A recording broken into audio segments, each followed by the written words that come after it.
That must be the poacher's camp. I've got to be careful now.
I'll rip you to shreds, you scum!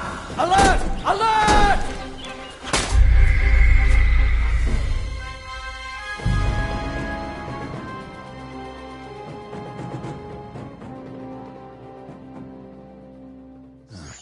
That must be the poacher's camp. I've got to be careful now.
Alert!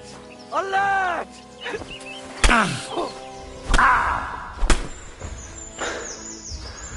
Let's see what you're made of, you bastard!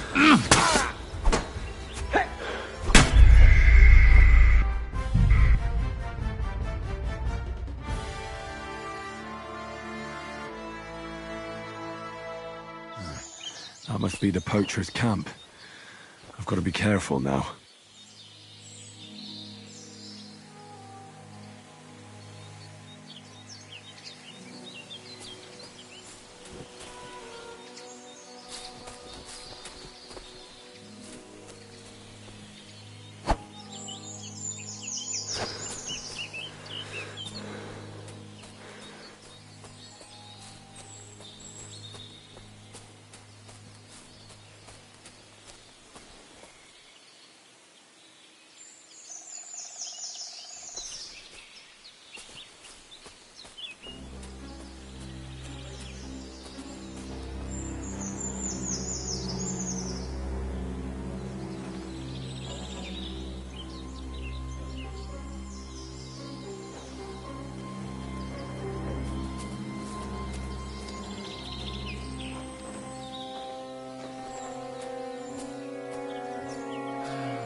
Huh?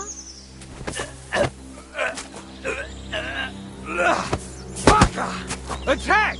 Everyone, get over here!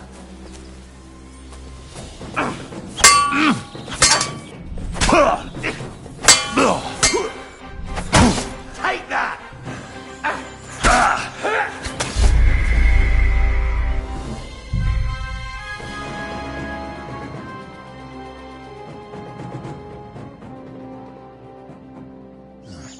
That must be the poacher's camp. I've got to be careful now.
Everyone here! That's enough!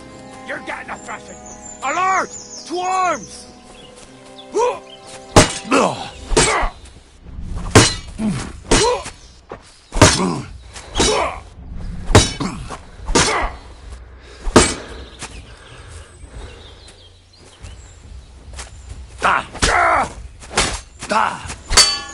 Too slow!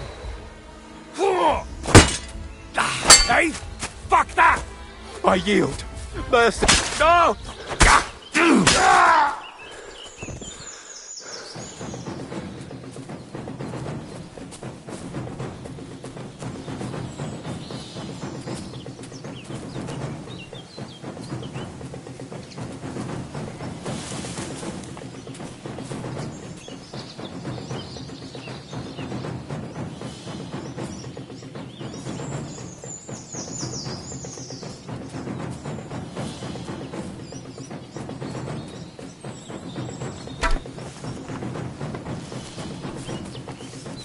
What are you?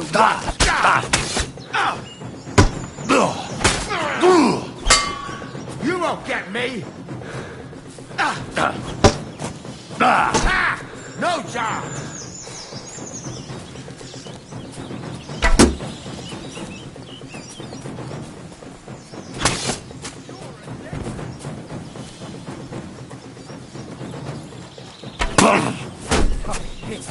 Show your stuff!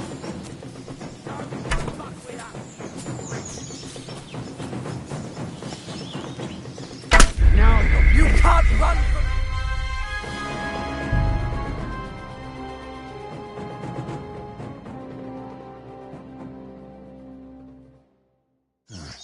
That must be the poacher's camp. I've got to be careful now.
No!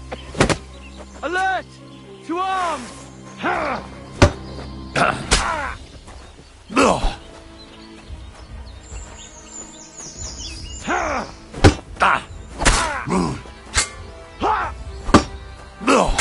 Bad luck.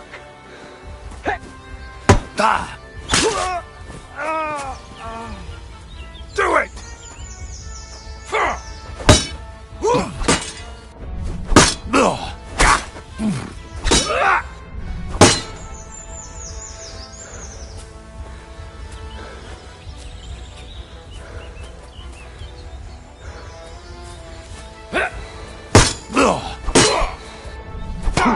Twice!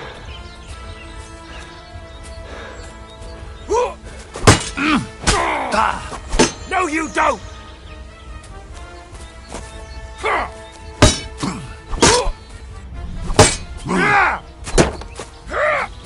You swine!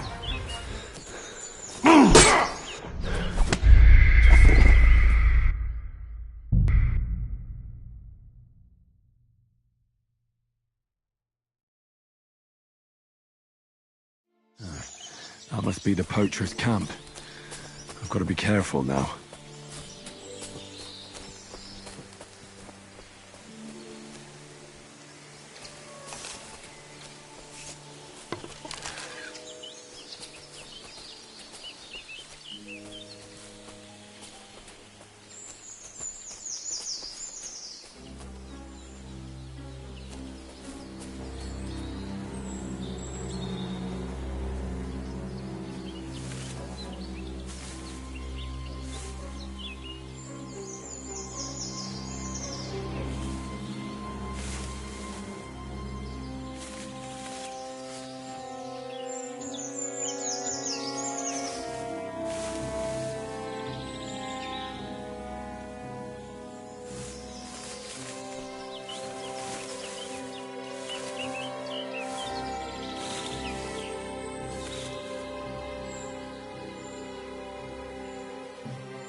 fucked up now, assholes. Attack!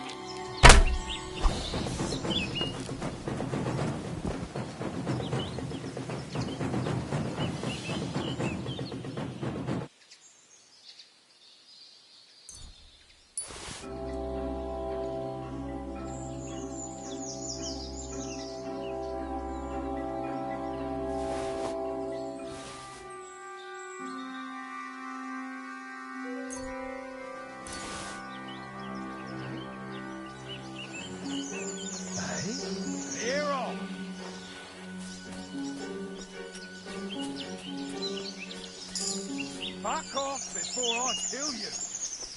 Intruder! Get over here!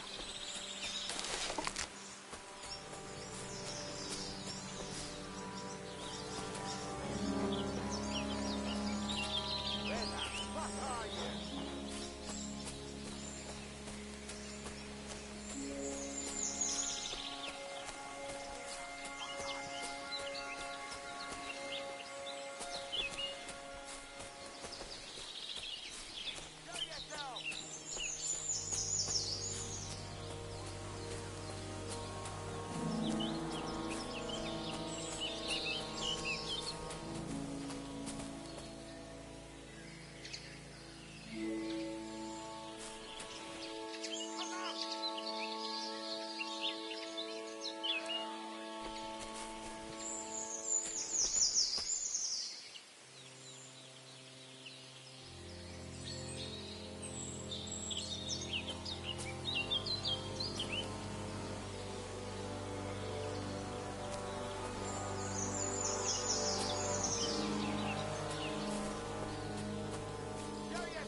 Right now, or I'll kick your ass.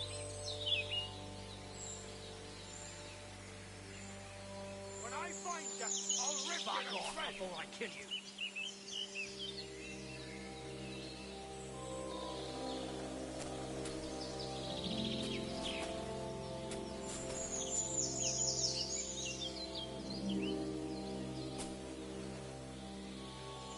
When I find you, I'll rip you to shreds.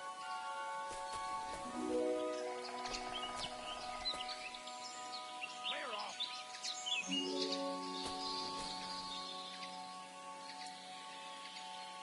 Get out of here right now, or I'll kick your ass. The rest of us always go first. Fuck off before I kill you.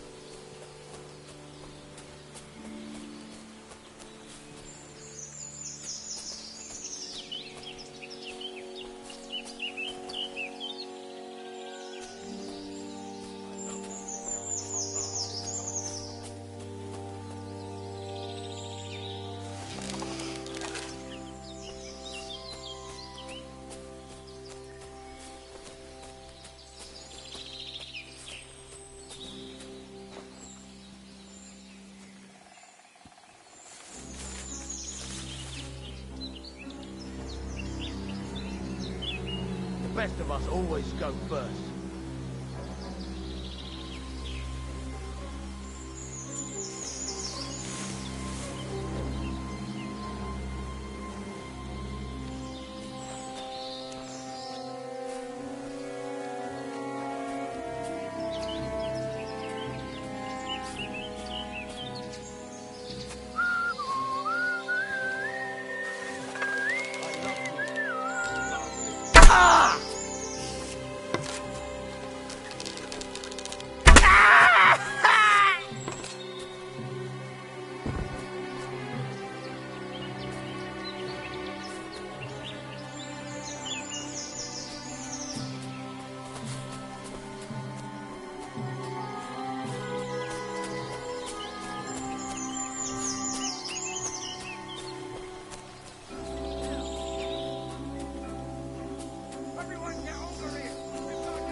attack! Come and help us!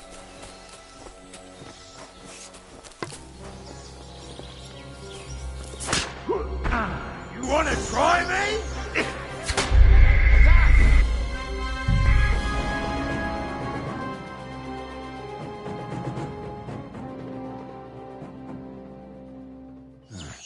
That must be the poacher's camp. I've got to be careful now.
I must be mad.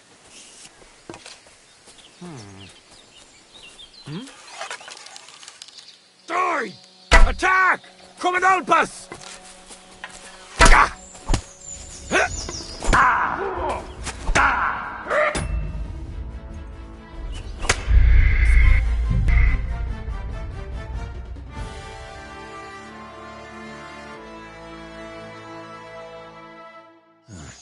That must be the poacher's camp. I've got to be careful now.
Takra.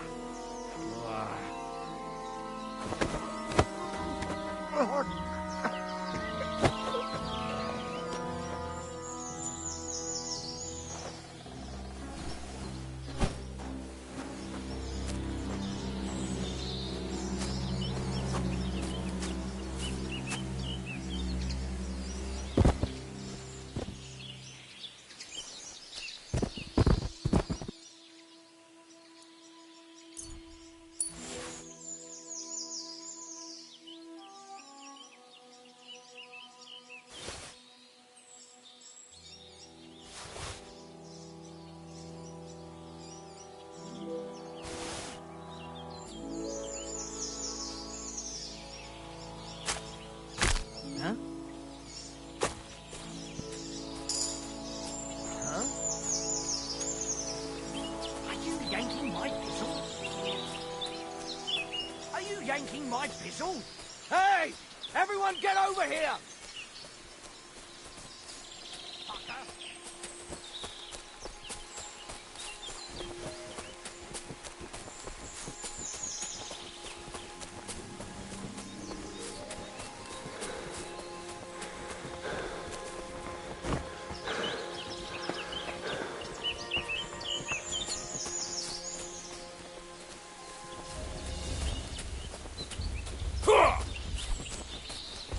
I've been waiting for you.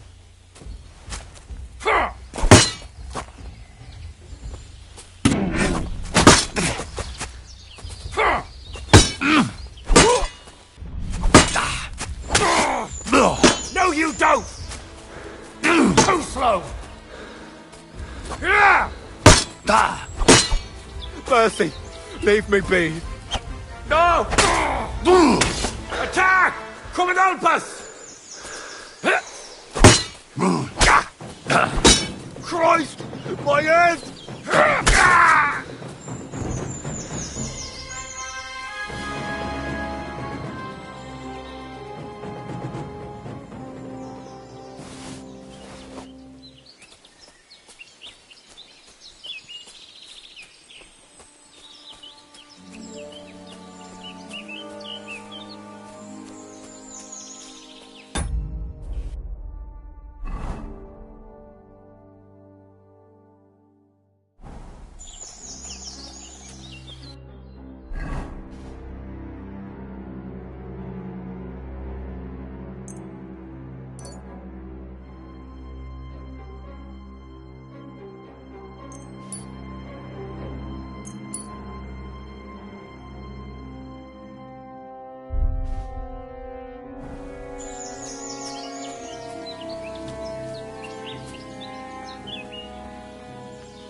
Shit! What bastard? Intruder! Get over here!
Don't... I'm gonna teach you a lesson, arsehole. Attack! Everyone, get over here!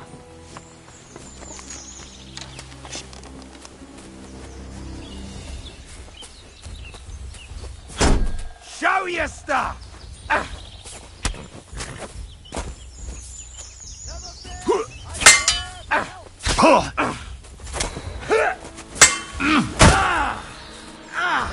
Fucking hell!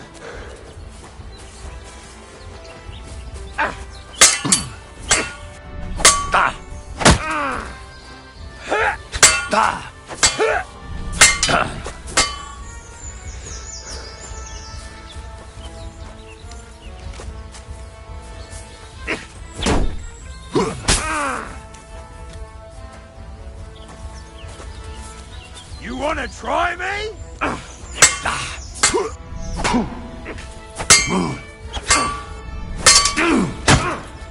Hey, get him!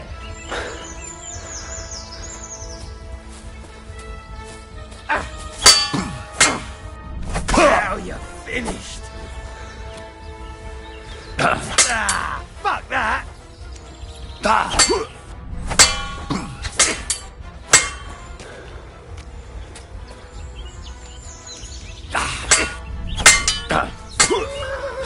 Light him up!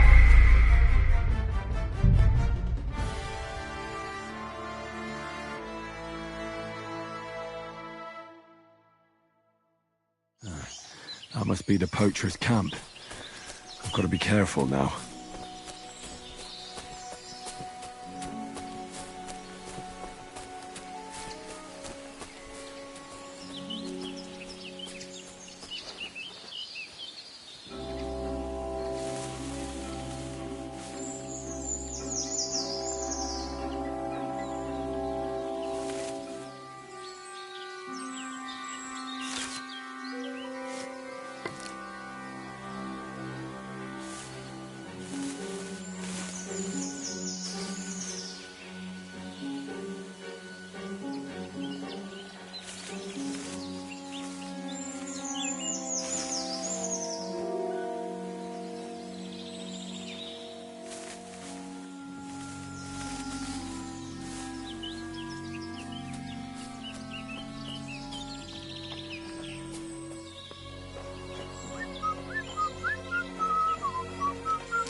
Are you yanking my... That weapon won't help you, bastard!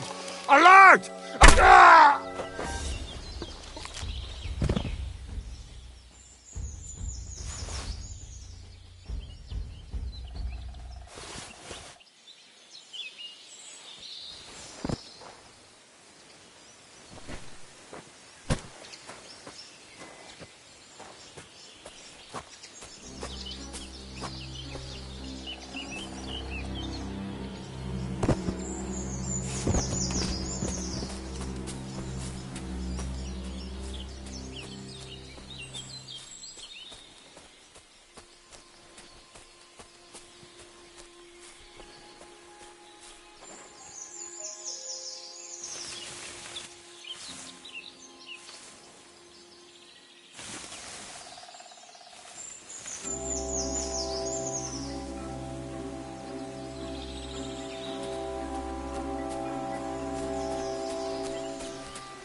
What?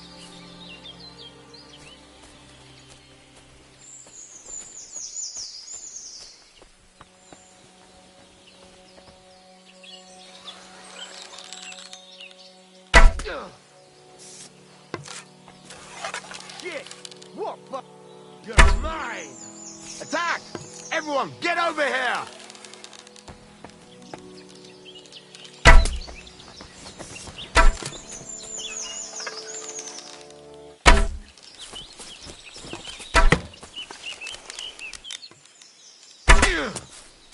Oh, what the? Blood!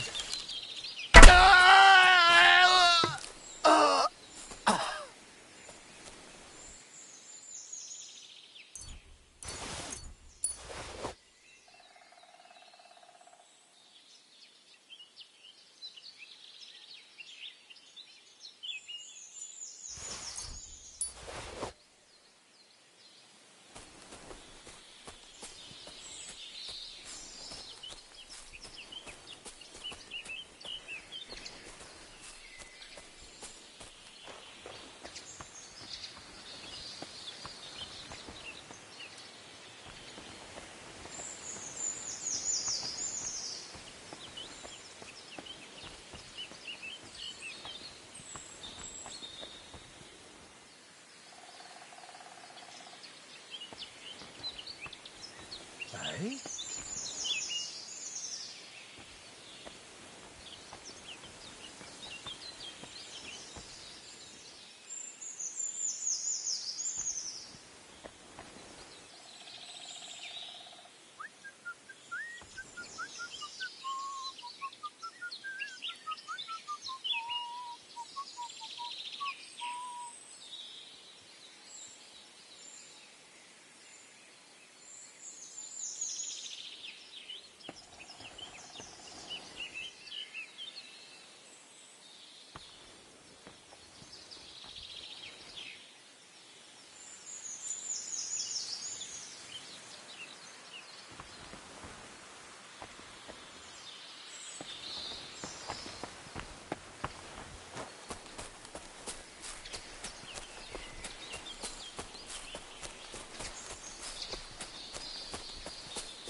You shouldn't have done that. Everyone here! It's got what's happening here.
Right, Peppy.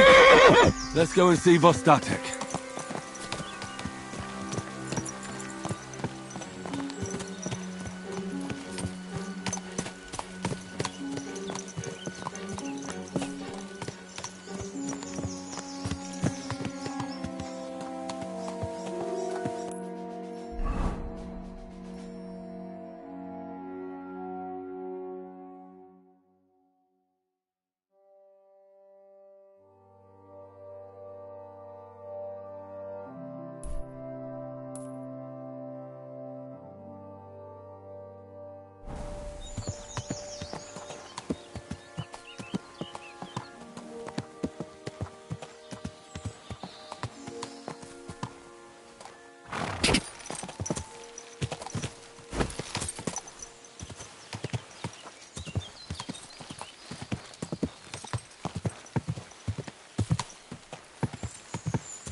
I found Pepik. The bandits had him, just like you said. You have no idea how glad I am to see you, lads. Thanks, Harold. You're welcome. And my name's Henry. Ah, whatever. What did you do with those whoresons? Well, I didn't manage to get them all. But I don't think they'll be forgetting my visit anytime soon. I hope they don't take it out on the locals. But even so, you did some fine work. You're a real tough fella. I mean, you stink, and your shoulders are pointy. But a tough fella nonetheless. Enough already. All right, then. Will you ride with us?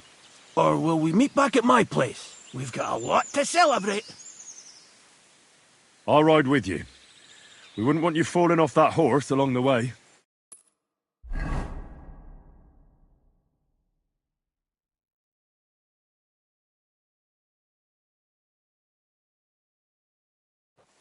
Vostatek!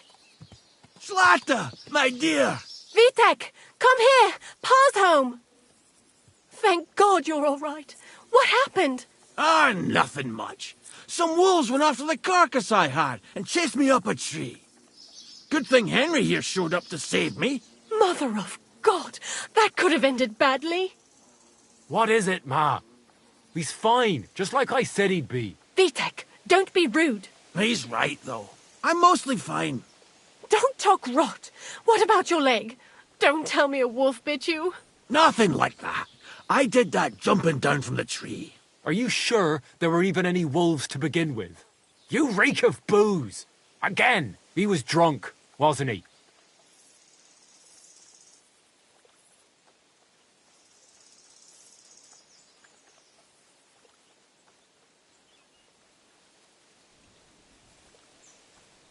That's not how you should talk to your father, lad. Your father strikes me as an honest man, who cares about his loved ones, whether he drinks or not. I'm not surprised. I reckon you're quite the drunkard yourself. Excuse me. I have some work to do. Thanks for your kind words, Henry. Pay him no mind. That's enough talk. Henry, we've got to reward you somehow. If you ever need a place to sleep, our door is always open. That's right. But you deserve a nice pile of groschen as well. I would have been happy to reward you for taking care of those poachers too.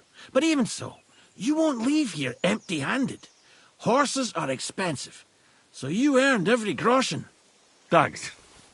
Now, if you'll both excuse me, I've got to sleep it off. Thank you, Henry. Truly. Stop by sometime. God be with you. I apologize.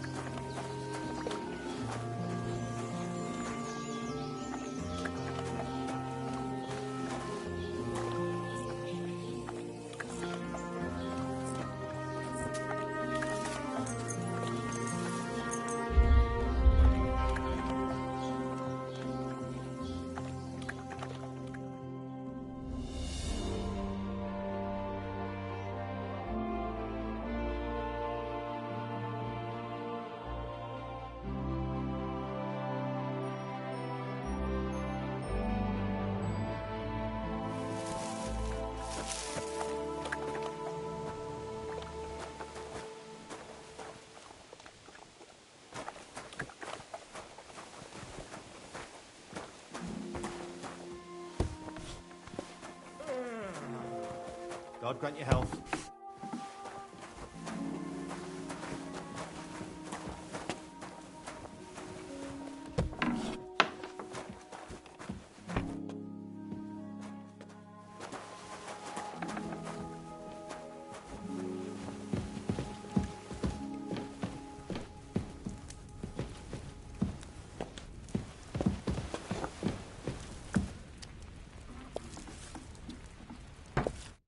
Good day to you.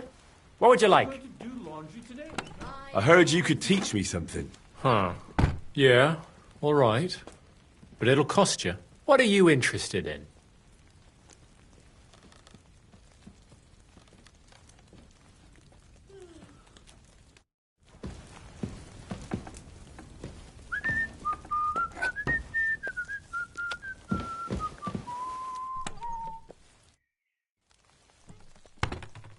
I'm looking for my dog.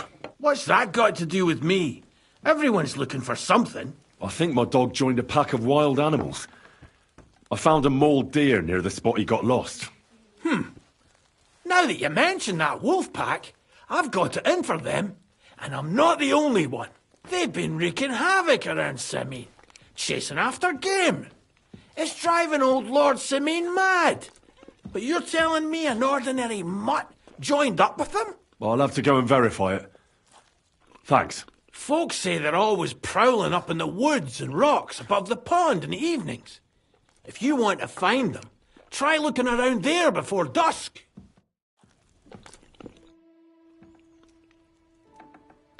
I'd like to learn something. What do you want to know?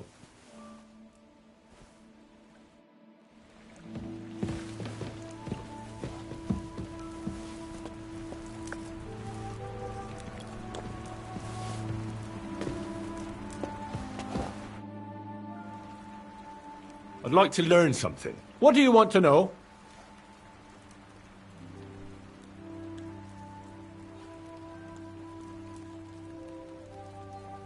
Where can I sleep?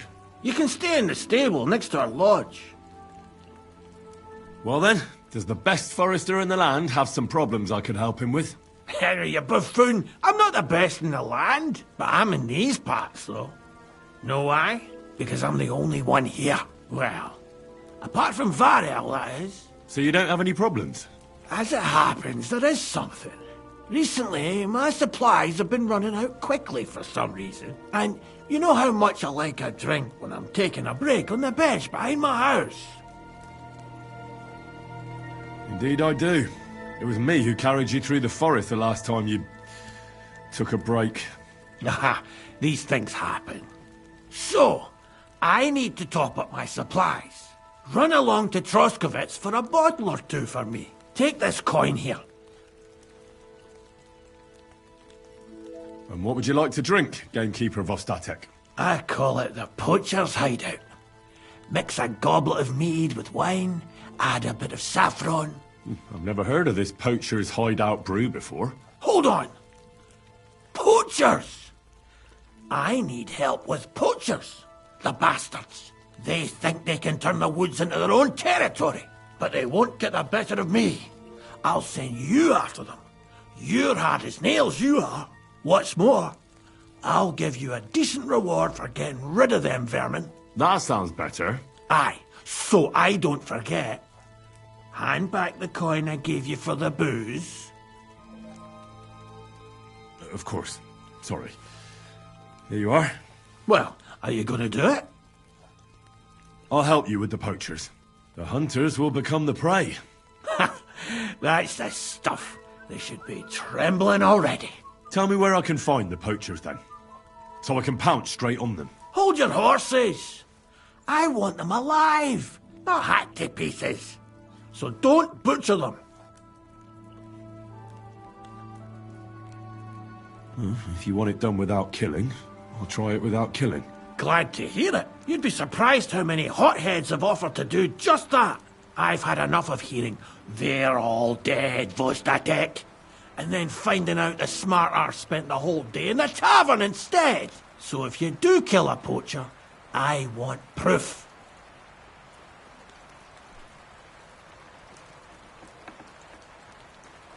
Would you like an ear, or maybe I should cut off a trophy pouch?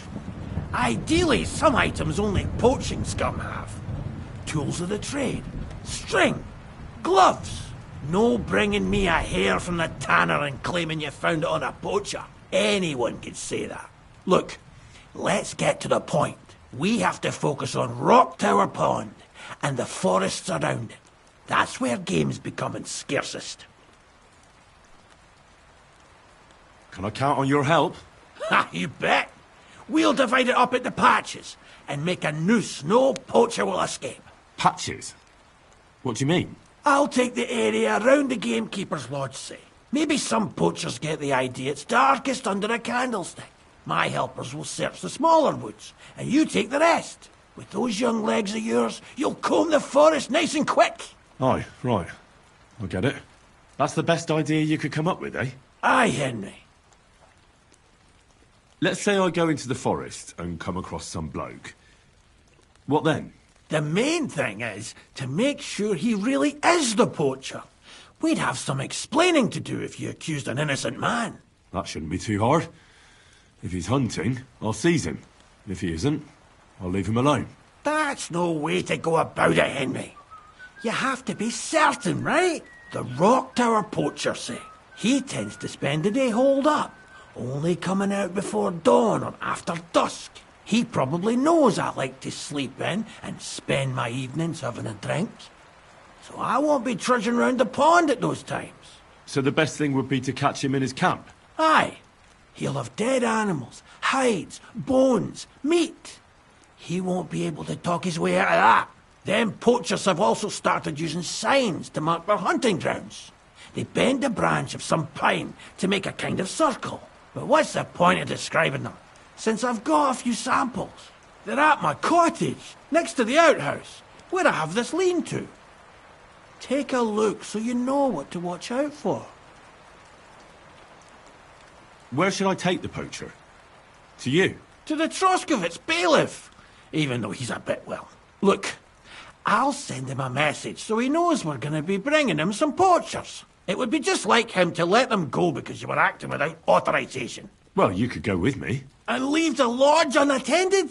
Not a chance. Not to mention that leg of mine since I jumped down from the tree. I understand. You'd rather stand, or rather sit, guard. I'll be off then. Good luck, and let me know how it goes. I hope you give them what for, because I'm sick and tired of them. They've been at it for 2 months now. Or is it 4? You can count on me.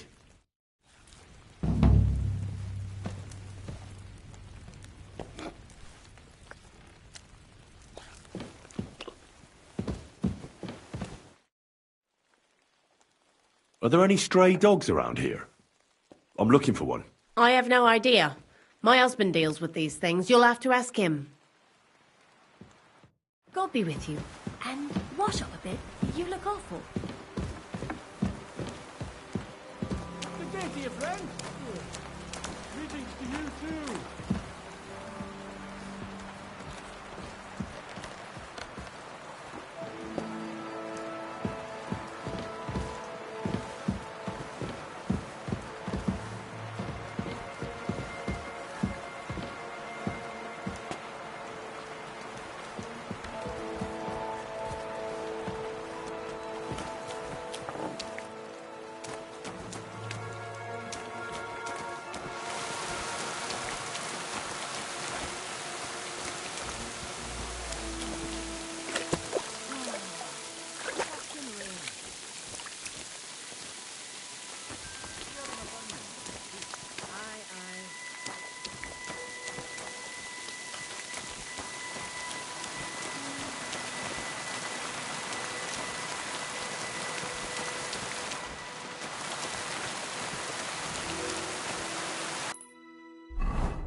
Blessings to you.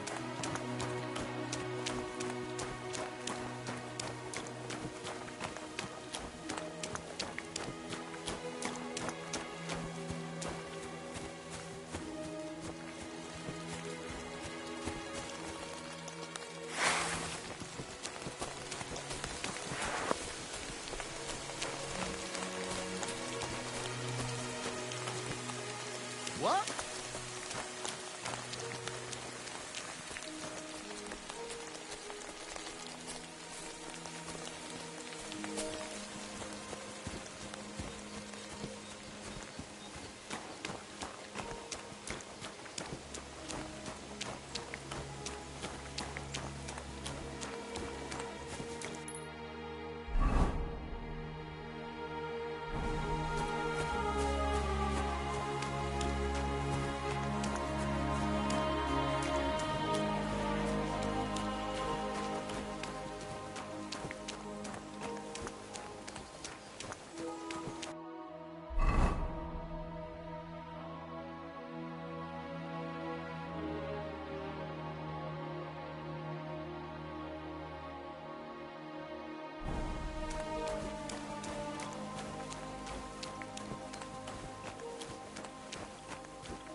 If you have time to tarry, come and sit down and tell us what's new.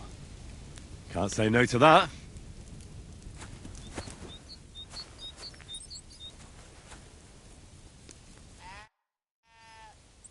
I see you had some luck on your hunt. Well, that's none of your concern. Unless you're some damned gamekeeper. And if I were? Well, whoever the hell you are, it makes no difference. We're just doing our job. And for the king at that. I'm curious to know what a royal official is doing here, caked in mud, and with a dead hare to boot. Well, I don't think it's any of your business, lad. Unless the bailiff sent you, eh? No, I'm not from these parts. Just passing through. Huh. That's what I like to hear. Very good. You think I don't know what you are? You may be covered in grime, but judging by your clothes, you're no beggar. And if you're licensed to hunt game, it's obvious. Well, now I'm curious. What do you think me and Vashek are doing here?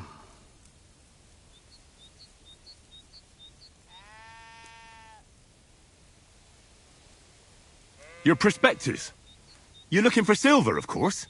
Well now, you're no one's fool, that's for sure. But keep it to yourself that you saw us. Ah, no worries on that score. Your secret's safe with me. In Skalitz, there's silver beneath every stone, so I know what's what. So, you hail from Skalitz, friend. Good to hear. I once did some work up that way.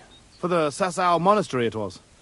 Long time ago now, though. Forgive my coarseness. At first, I thought you were some prying nobody.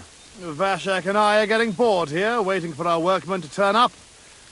Care to shoot off a few arrows with us? I mean, if you know how. What do you say? I'm always game for archery, especially if we're playing for stakes. You're right. You're on. What's it to be? Longbow or crossbow? Crossbow. That's the best fun. Yeah, and why not? If the gent wishes to shoot a crossbow, then crossbow it is. When he brings one, that is.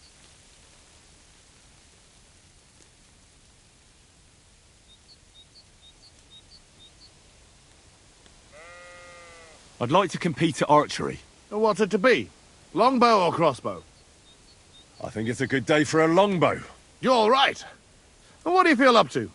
Figures it's not going to be free. Hang on. I'll see how much I have. Yeah, here it is. So, can we start? Wait a while until I get the other archers. Meanwhile, you can get ready and wait for the signal.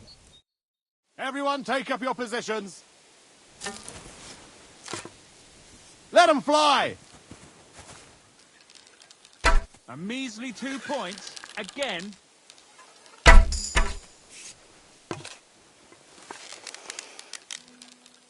Two more points in the bag.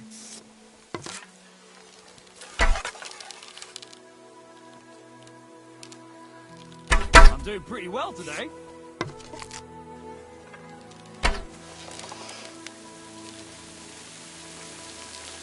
Another decent shot.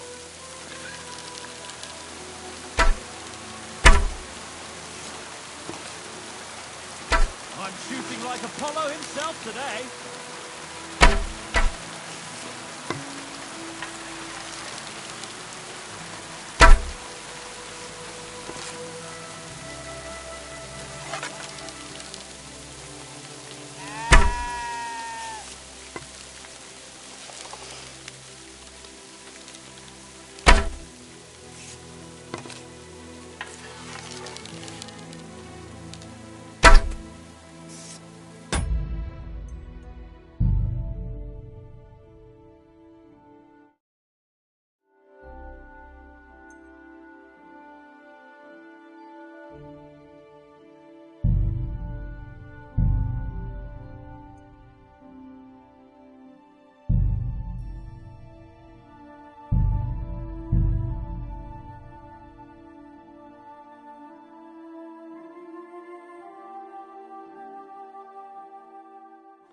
God be with you, friend.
God bless you.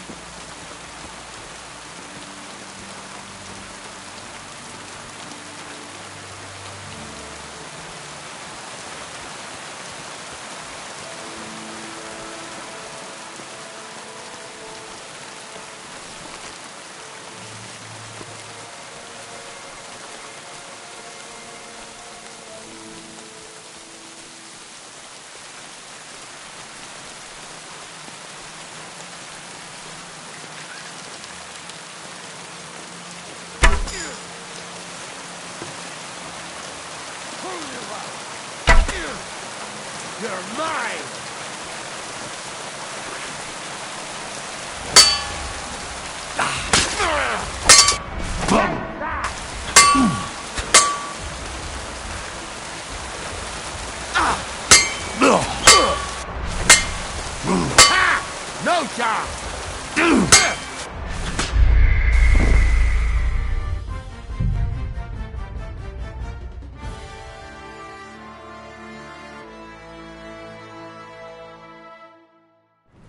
Greetings to you, Henry.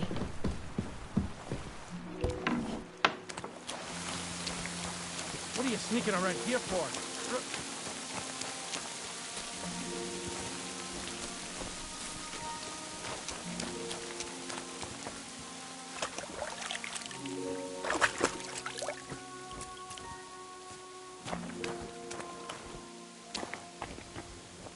Did you hear about what happened at the big wheel? At the mill? Yeah. The place where they just helped us through. What? Has the water sprite been up to his mischief again? You could say that. They found a dead body stuck in the wheel on Sunday. You're kidding. Who was it? Some vagabond. God rest his soul. Get this. Miller Bolton says he was in the water at least a week, judging by the state of the body. Somebody's been doing it.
Ale.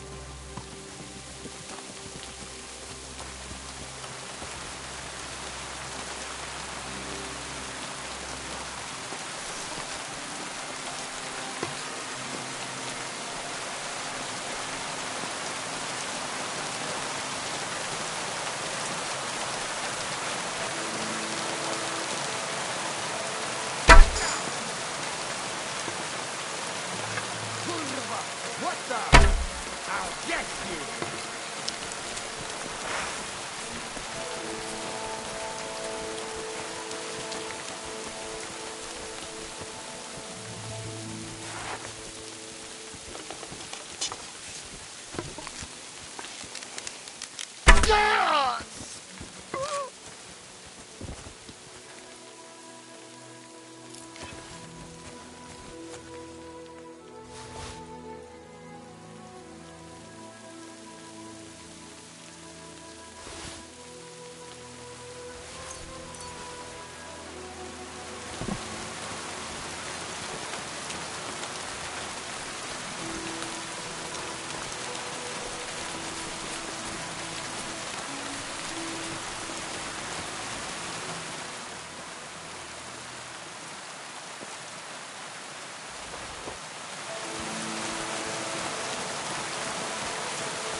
Hail, good man. Want to warm up a little? Greetings, sweet maiden. I'm seriously curious about you, lad.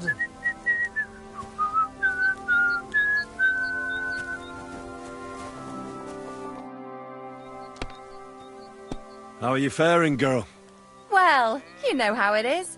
We minstrels are always on the move. Times are lean and folk need a laugh. You're not wrong. The poorer people get, the more they drink and sin, and laugh while they're at it. The poor man sins, the noble sins twice, but the monk and priest are the masters of vice. What's your name, minstrel girl?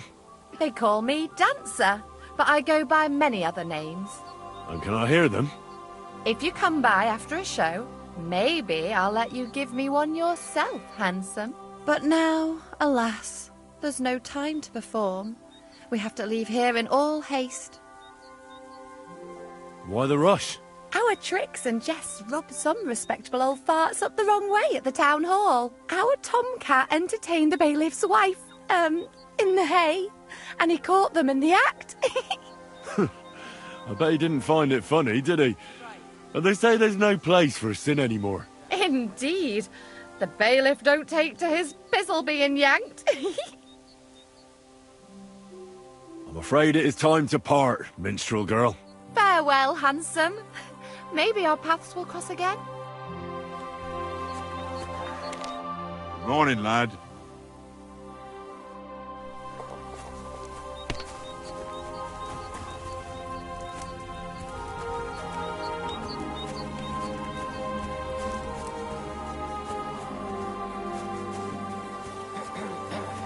Nothing serious. You didn't have much anyway.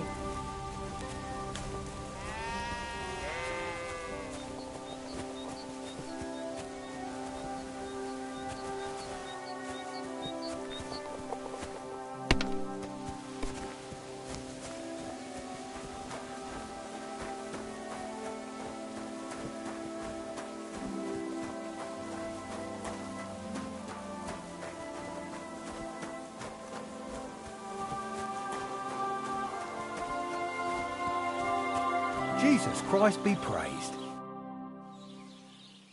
You have a very nice maypole. Right? That's why we value it so much. We never let it out of sight. Don't tell me you guard it all the time. I mean it.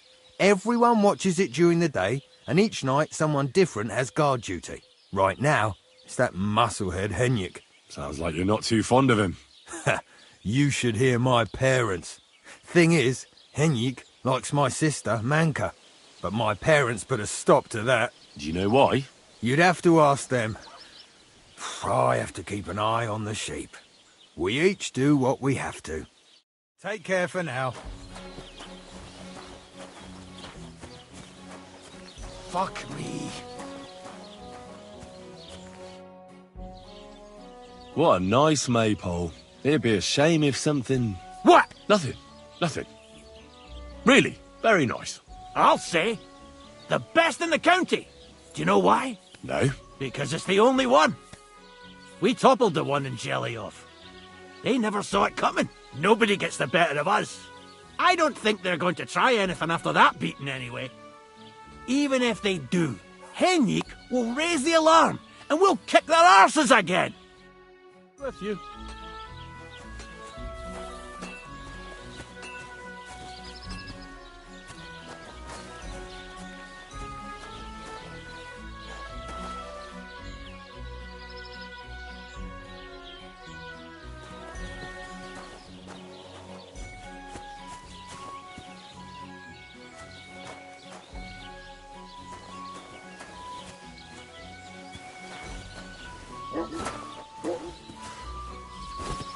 Christ, damn. Ugh. Ave Maria. Can I help you? Wouldn't it be better if you left?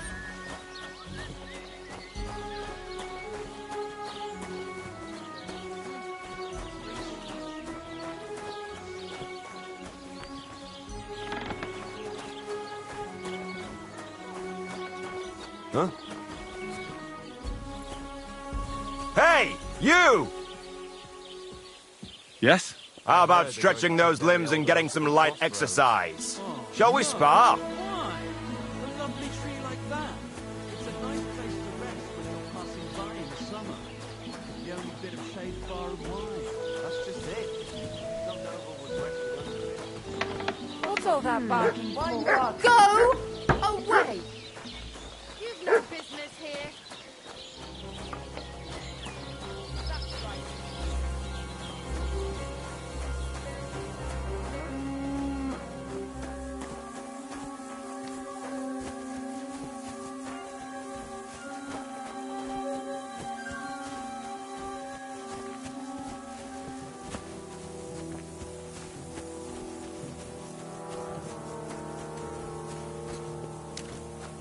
Greetings.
So, this is your famous maypole.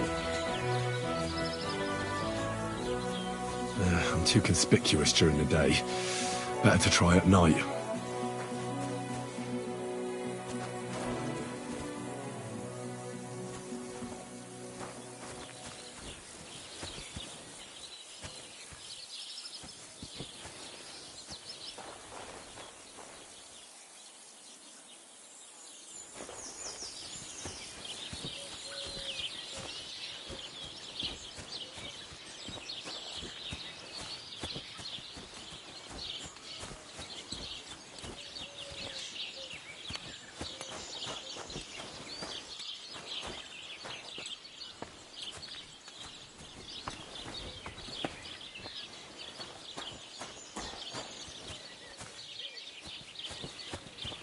Greetings to you.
God bless.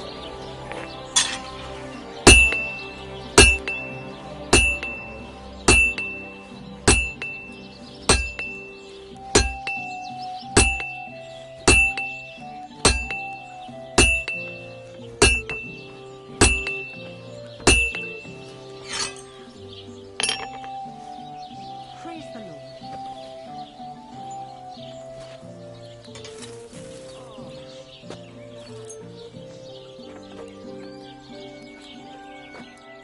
I'd like to do something about that price. Sure.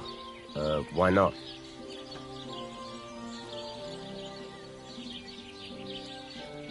Satisfied? Well, if you offer a little bit more, we can make a deal. And it looked like we'd never agree. Great. I'm glad you found what you were looking for.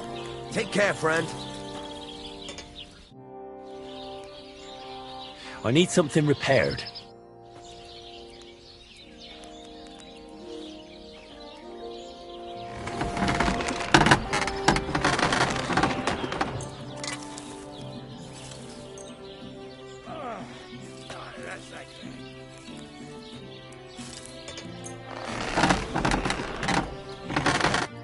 I'd like to do something about that price. Sure. Why not?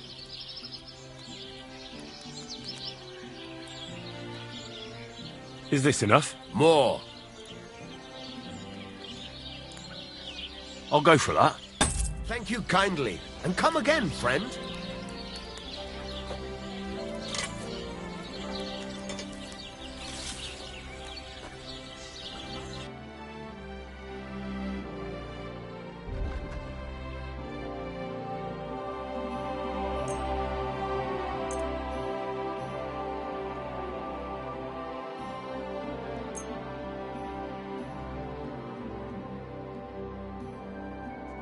Word about the price. But of course.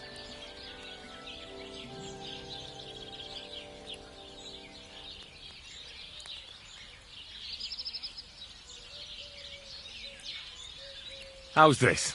That sounds really interesting. Lower your price a little more, and I'll be satisfied.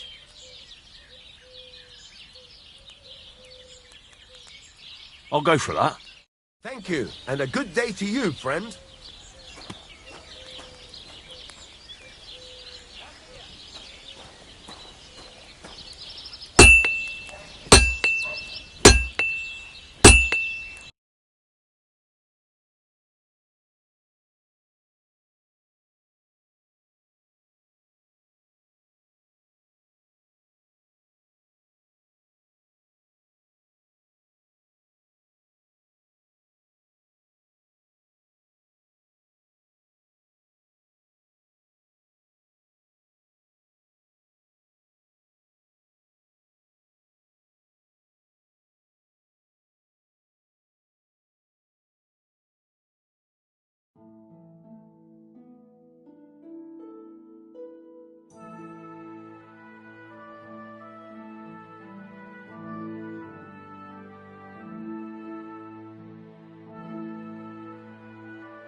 Oh well, what can you do? I'm here then.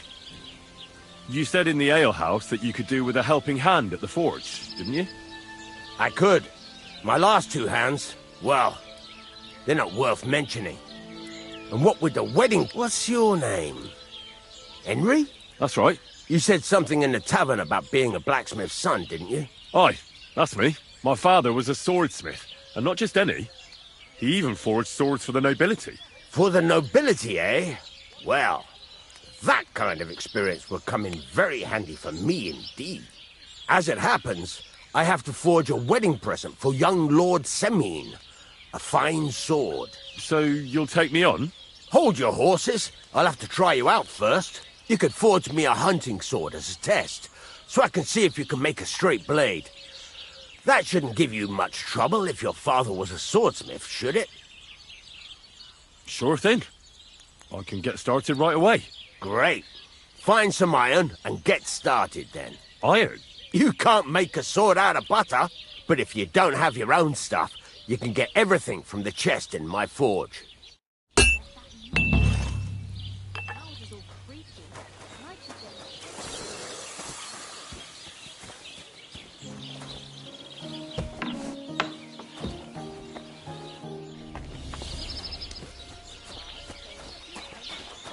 Go over to the anvil and let's get started.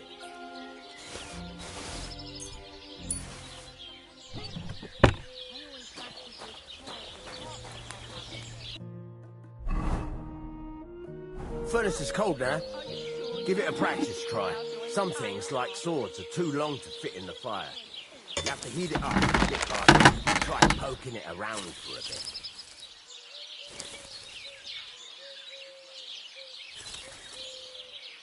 Now get the furnace nice and hot. There's a lever above you. Give it a pull. It works a bellow.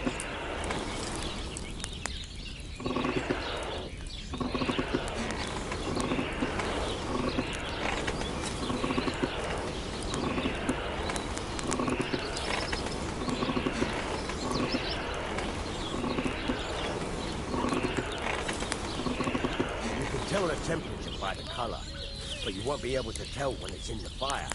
You have to take it out from time to time and take a look. Try it out. See? That's exactly the straw color we want. You've got talent, lad. Now heat up the whole thing.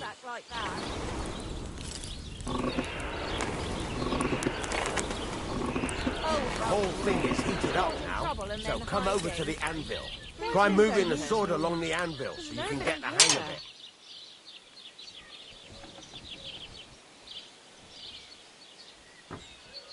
Now take the hammer and try hitting it a few times.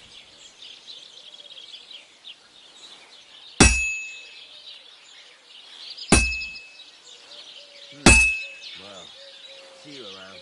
Oh, God be with you. See the sparks? That's the sign of a good strike. The more sparks, the better. Also, you can hammer with different degrees of power. A stronger hit will do more, but it'll tire you out faster. Try giving it a few blows, as hard as you can, so I can see how strong you are. That's got a nice ring to it. Of course, if it was all about hitting an anvil with a hammer, any dolt could do it. You've got to hammer the workpiece evenly. One hit next to the other. Very nice. You're doing just fine. But when I say evenly, I mean it. A sword has two sides, like a lot of other things, including myself. Turn it over and continue on the other side.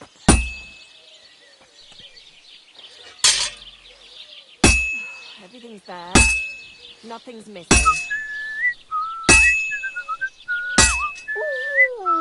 Nice. Now try forging it on both sides. The closer it is to being finished, the more it will take on the shape you want. It'll cool off soon anyway.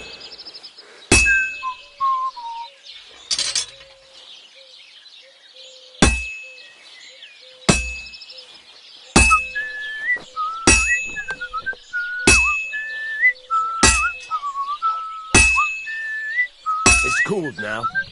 You can't do it all in one go. You've got to put it back in the furnace from time to time. Sometimes you've got to go there and back all day. But it's all part of the craft. Now, get back to the forge and heat it all up again, like before.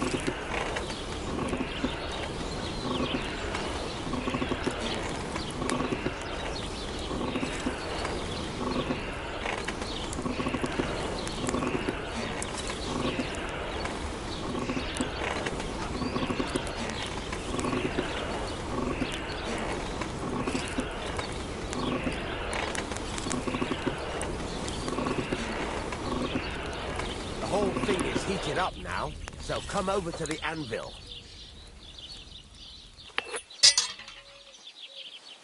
Hear that? Besides the sparks, you can tell a good strike by the sound it makes. That's the ring you want. Sparks are flying. See how it's taking on the right shape? That's how you can tell it's almost finished. Now, I've got a piece of advice for you. Hammer to a rhythm. When I hammer a piece to a beat, the work goes by easier. Sometimes I'll whistle to myself to keep the rhythm going. There you go. You've got it finished. All that's left is to temper it, and the sword will be done. The rest is just tweaking.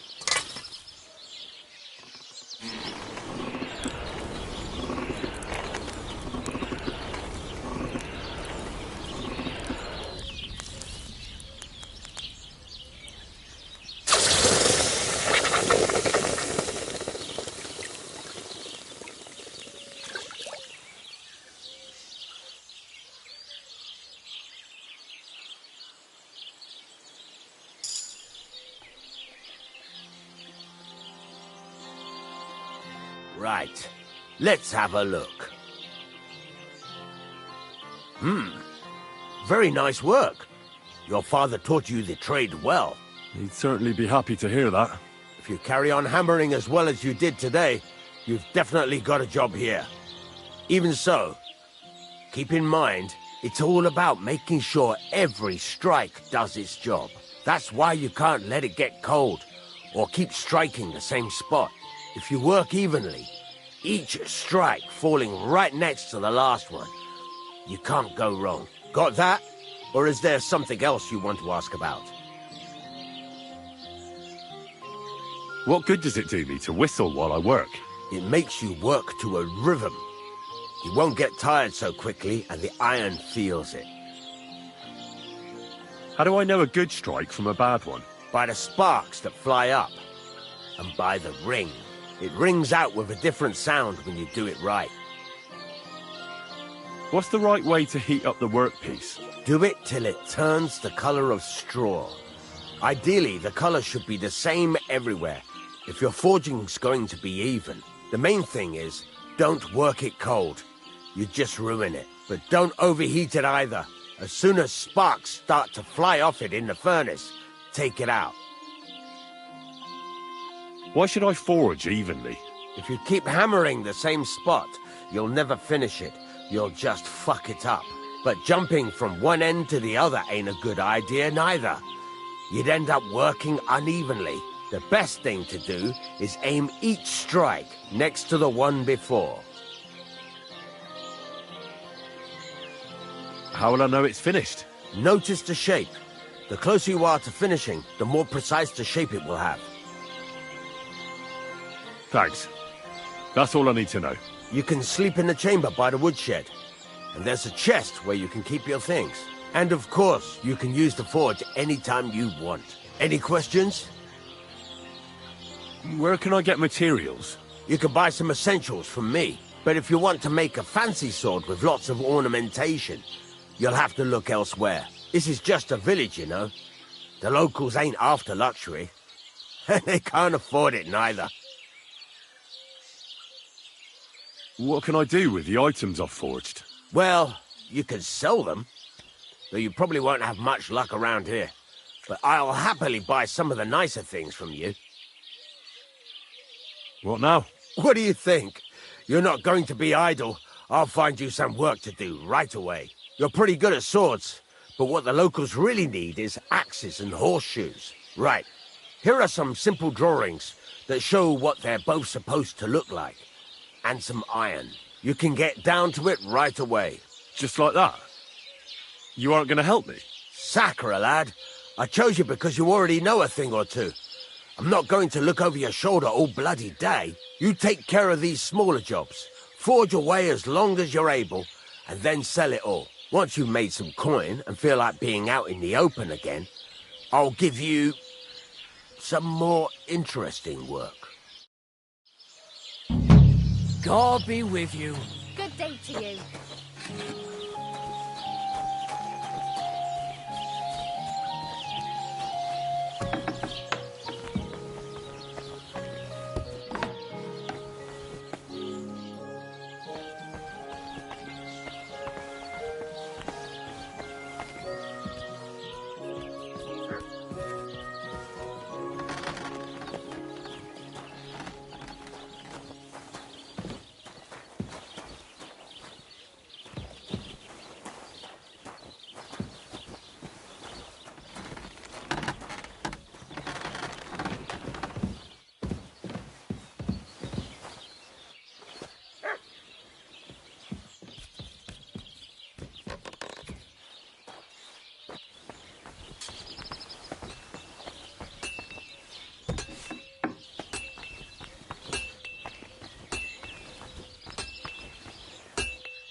not bad at all.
Excellent, excellent.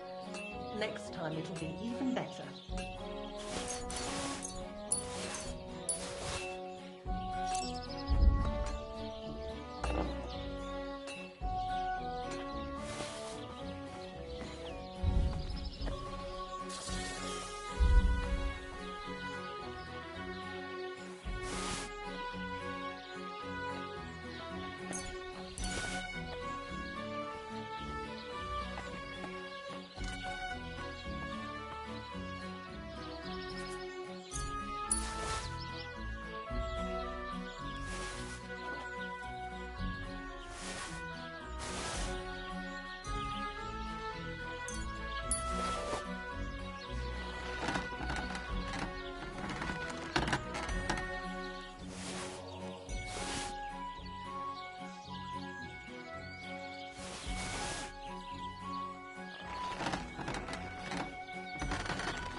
I'd like to do something about that price. Sure, why not?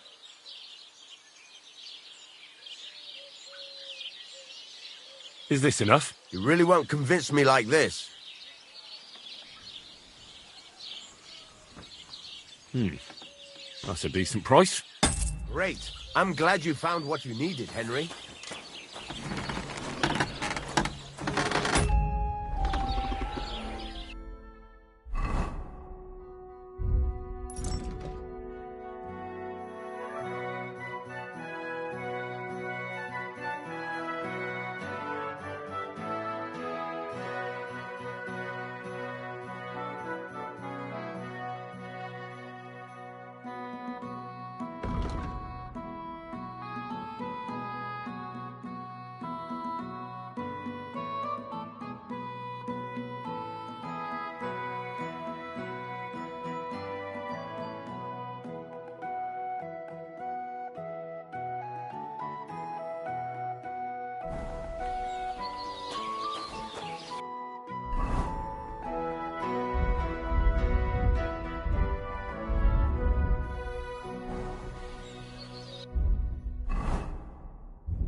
Christ, what a day.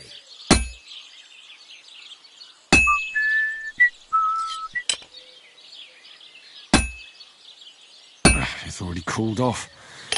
It's not worth it.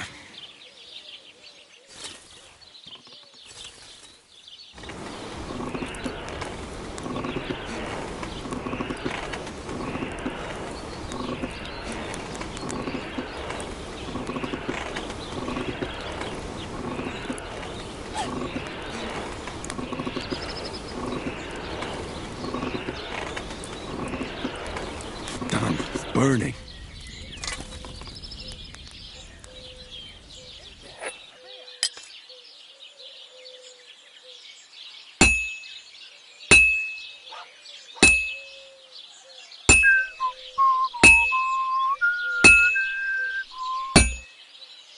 Well, I'm about half done.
never finish it like this. I should move it.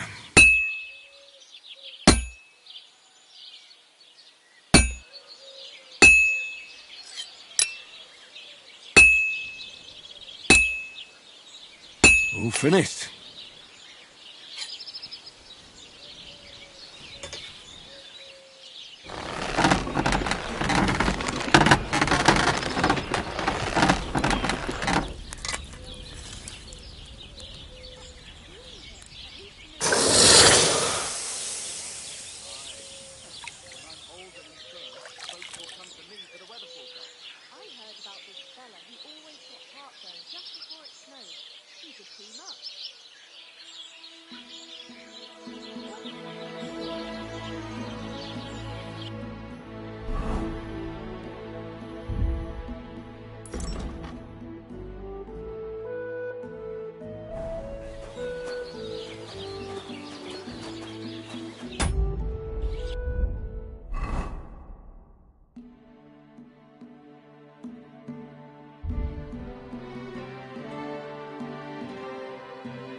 You said you have some more interesting work for me. What would that be? It's about those two idiot hands of mine, Venser and Franzi. They drove off with a cart full of goods towards Semin, and they never came back. Do you want me to find them? Just so. But more importantly, I want to know where my cart ended up, and especially the cargo. Go to Semin and find out what the bloody hell happened. Those two hands of yours, Venser and Franzi, what can you tell me about them? Can't tell you much. They're wandering laborers. I don't think they wanted to stay here with me for long, but these days I can use all the help I can get. Were they suspicious in any way? No, they worked hard. They ain't no slackers. And I can't say that about everyone.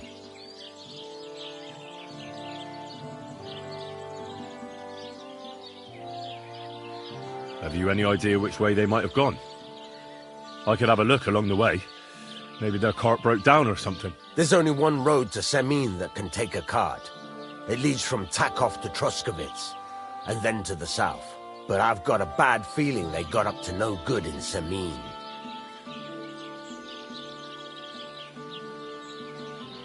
What was the cart carrying? Bugger and bollocks. All sorts of stuff. I'd say Lord Semin wants to rearm his garrison with new equipment. There were some hunting swords, bastard swords, crossbow bolts. I also fixed the trigger on young Semin's crossbow. And some kitchen stuff. Sacks of charcoal, all sorts of things. There's a good month's work in that cartload. All right. I'll get right on it then. Go ahead. And if you find that pair of fools drunk, kick their asses for me. Gladly. I'll kick some sobriety into them.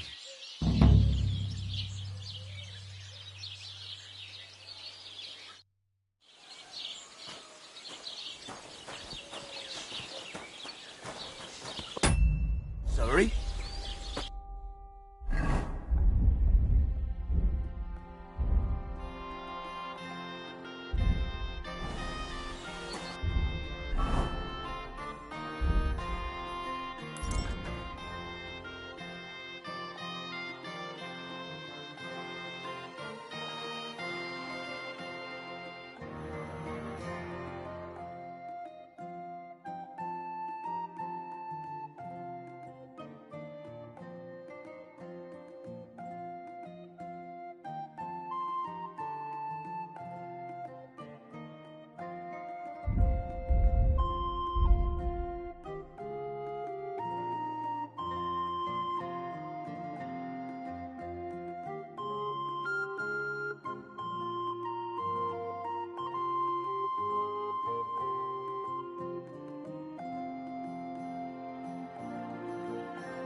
I'd like to do something about that price. Sure.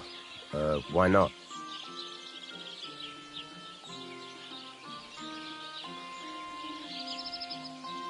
Do we have a deal? We're getting close. Lower your price a little more and we can shake hands.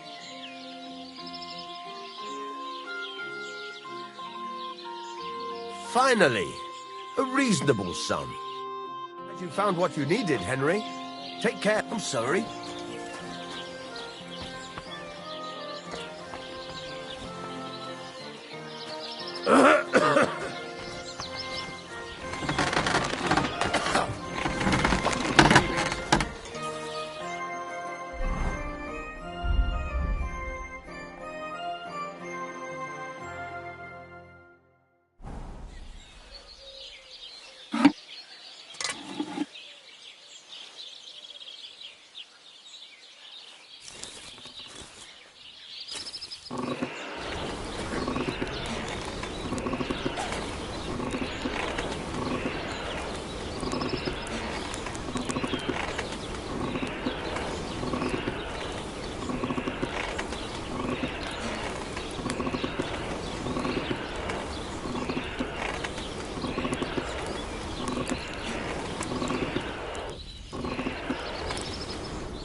That looks good. Now just to temper it.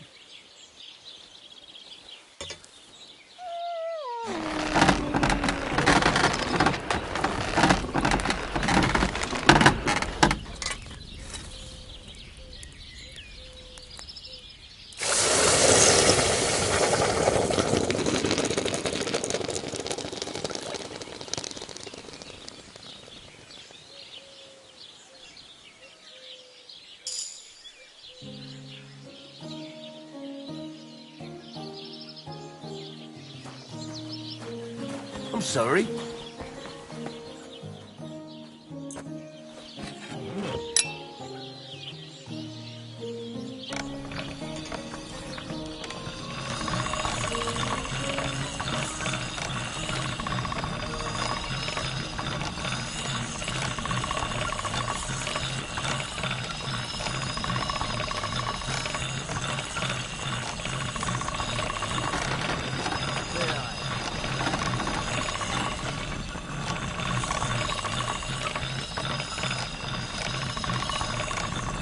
That should do it.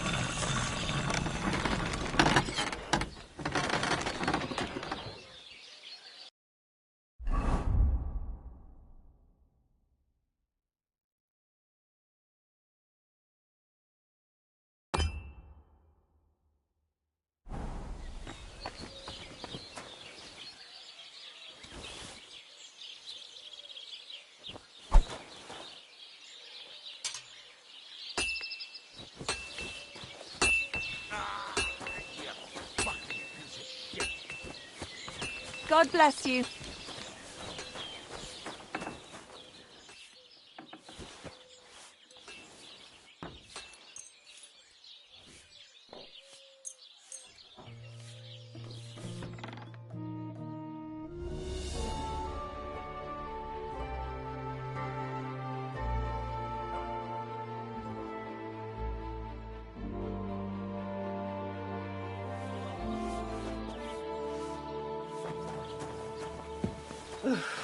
I hate sleeping.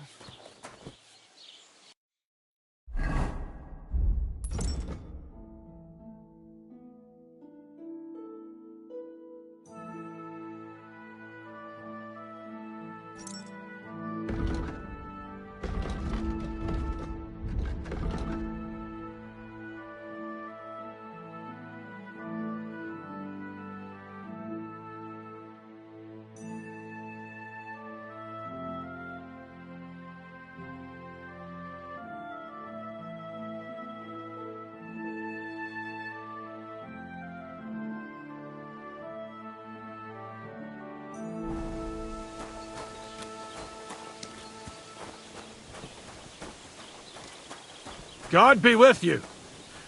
Keep the peace, and we'll stay friends. God be with you.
Bloody hell.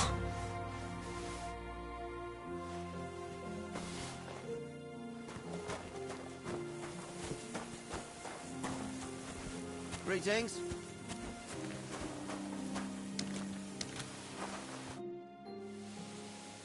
I hear you have some problems with wolves.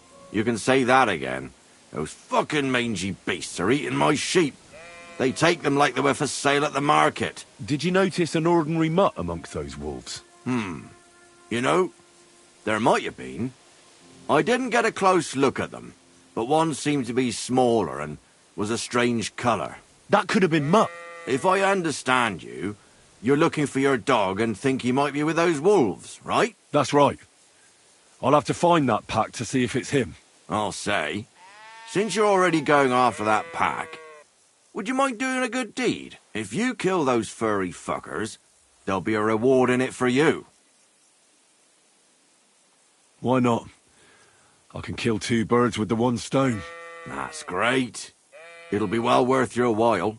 I hope so. Where can I find that wolf pack? I was grazing my sheep up on the slope last time, by the forked birch, and those monsters learned to go there. I don't take my sheep there anymore, but those fuckers still go sniffing around over there. So we'll bring your flock up there again and wait and see if they come. Are you fucking mad? I don't want to lose any more sheep. I think you just need some bait. Not even 1 single sheep? I promise I'll look after it. Well, I could lend you Ignatius. He's the stupidest ram I've ever seen. Or the brightest. Depends on how you look at it.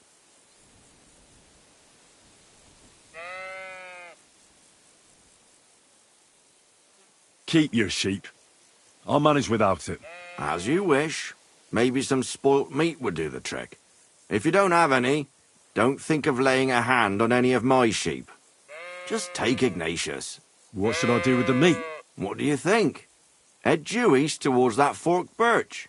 Throw the meat on the ground and then hide. Farewell, my friend.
It looks better all. God be with you.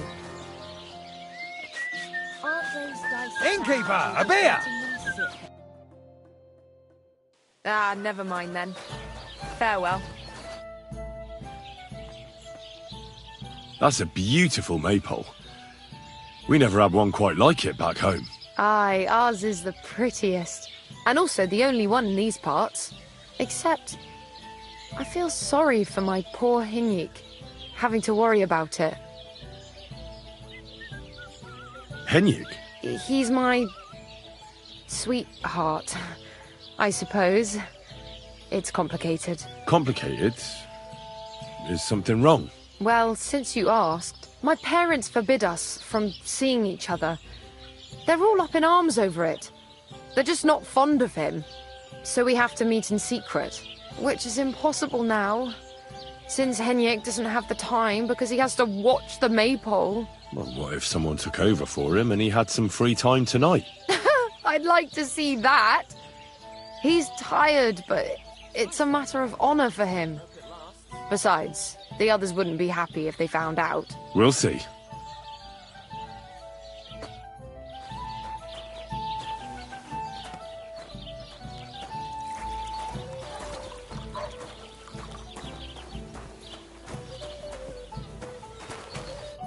Welcome. What can I do for you? How you doing? I'm Henry. Nice to meet you. I'm Zdeněk. I'm a storyteller. I could tell you stories so sad they'd make the devil cry. Or would you prefer something so scary it'll make the hairs on your ass turn white? But it's a lot of hard work for me. Now, if you had something to drink or a couple of groschen, that might help loosen my tongue.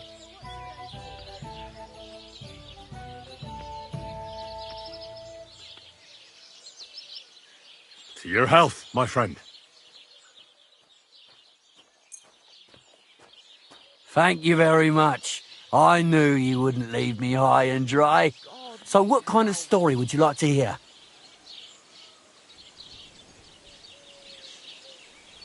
I like stories that can teach me something. Stories with a moral. Haven't you heard enough of those in church? But it's not a problem.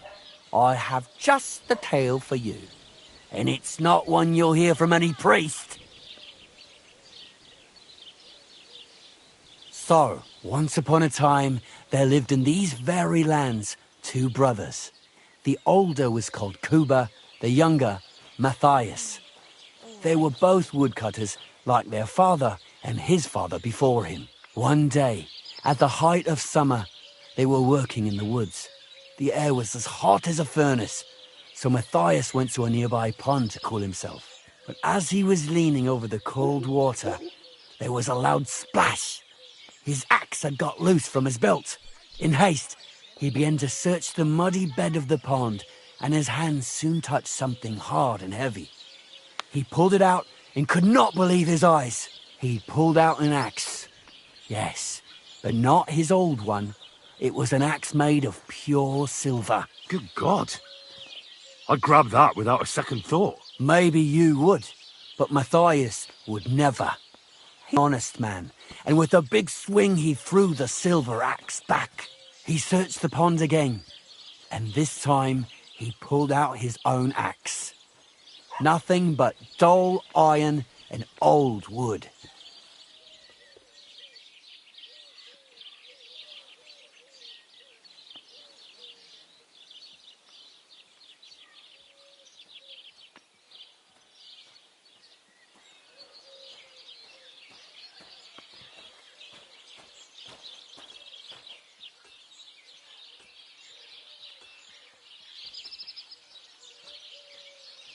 I reckon that was the right choice.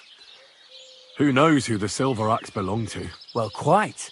Listen on. Matthias was just about to leave when suddenly a water goblin came out of the pond, silver axe in his hands, and he said, "You're a righteous man, Matthias, and for your honesty, you may keep both axes." Matthias, not hanging around for the goblin to change his mind, took up both axes, gave us thanks, and ran to tell Kuba all about it. Kuba, however, is not best pleased with his little brother's fortune. He deeply envied Matthias for his newfound wealth. So, he set out to try the same thing. He ran as fast as his legs could carry him straight to the pond, threw his own axe in, and began a pretend search for it. Yet Kuba had no luck. He pulled out the axe he'd thrown in himself. So he tried again. Tricked by sunlight, he grabbed something shiny, only to pull out his old iron axe again. Enraged, he hurled his axe back into the water and yelled, "Fuck this axe! I want a silver one." But the water goblin heard his shameful cry and was greatly upset by Kuba's greed. So, when Kuba reached down into the water for a third time, the water goblin seized his hand, pulled him down a hole to the dark depths, and drowned him.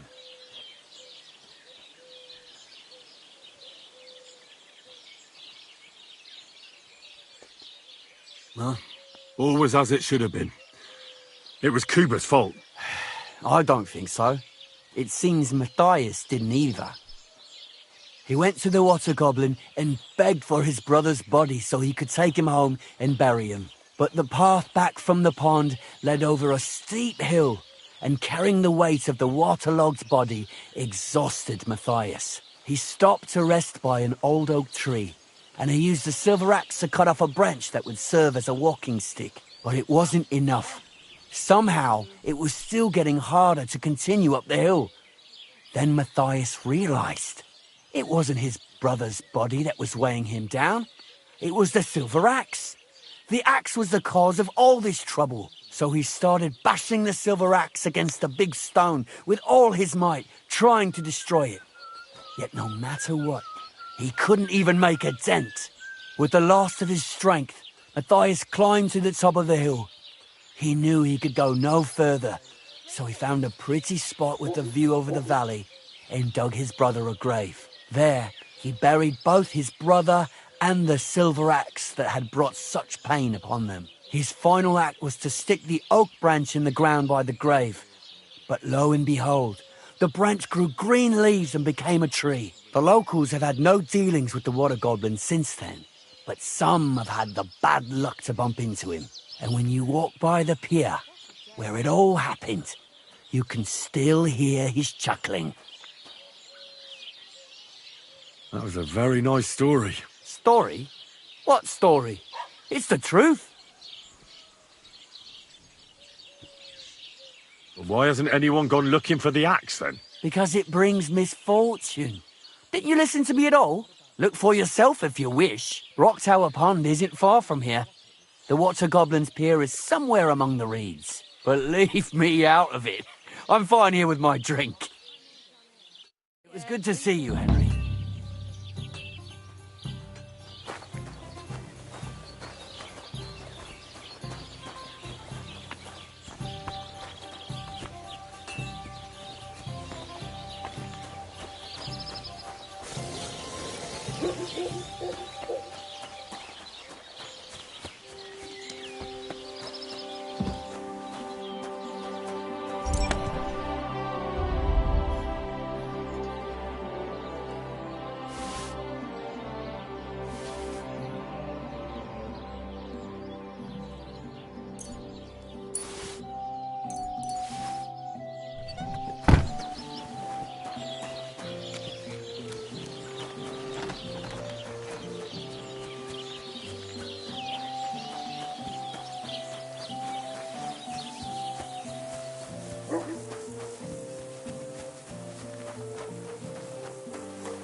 coming.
G'day.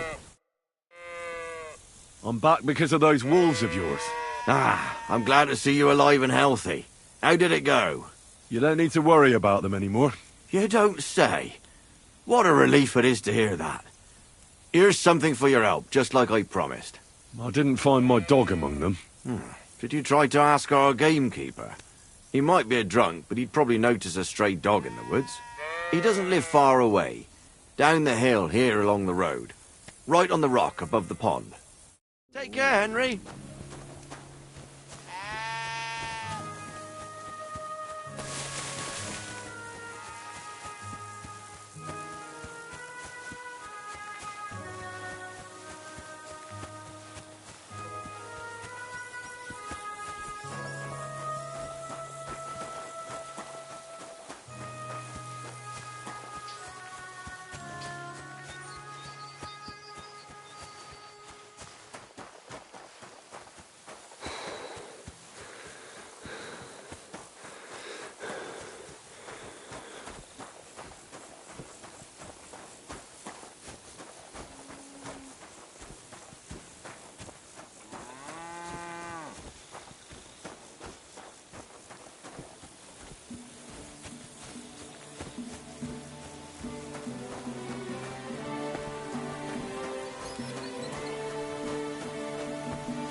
I'm always glad to see polite people like you. God be with you. Greetings, Master Guard. Then you should have taken it up with him. How? When he's as deaf as a post. Anyway, Put that that's where plug I in it. dumped the shit, because that's where you made your dunghill, even though I begged you not to. You know I've got apples on the other side, and they fall right into that shit. I don't give a fuck. But don't you dare climb over that fence.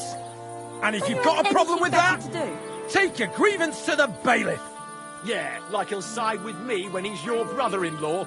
So don't go there then. But I don't want your shit on my property. This is my land. You know what? I'll build an outhouse next to that dunghill. Then you'll have somewhere to drop your shit. A bigger bastard the world has never seen. Apart from that deaf brother of yours, you're a family of whore sons. What did you say? You're a dead man. Don't hit him! We'll finish this quickly. I'll beat you to a bloody pulp, fucker! And stay down, you fucking idiot. Put him in the stocks! Who's that madman?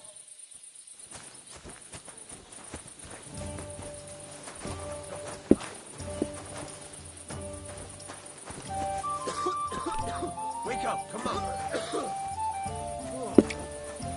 Oh, I've got to knock this fighting shit off. That's the way.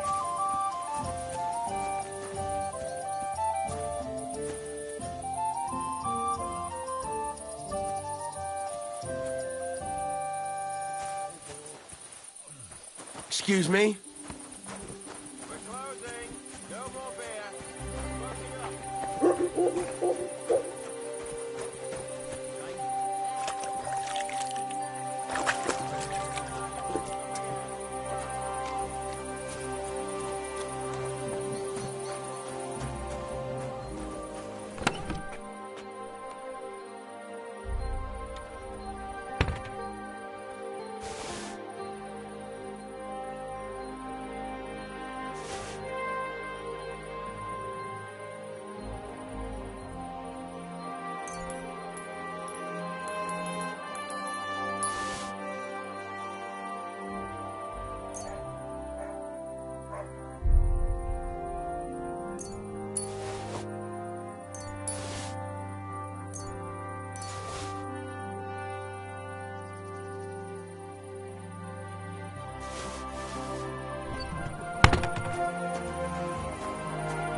God bless. Can I ask you about that cart? What is he? All right. Time's waste. This could use...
Praise the Lord.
Don't fuck with my sheep!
Have you seen a stray dog around here?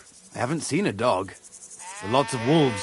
Last I heard, they were causing problems for Siegfried. He tends his flock up on Kopanima. It's west of Trotsky. Go and ask him. I already spoke with him. Can you think of anyone else who could help me? What about the gamekeeper? Maybe if you're lucky. Take care, friend.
old gods.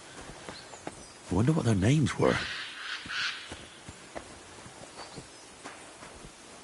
I see they haven't been forgotten, and the locals still worship them. I can't really blame them seeing the state of this land.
God bless you.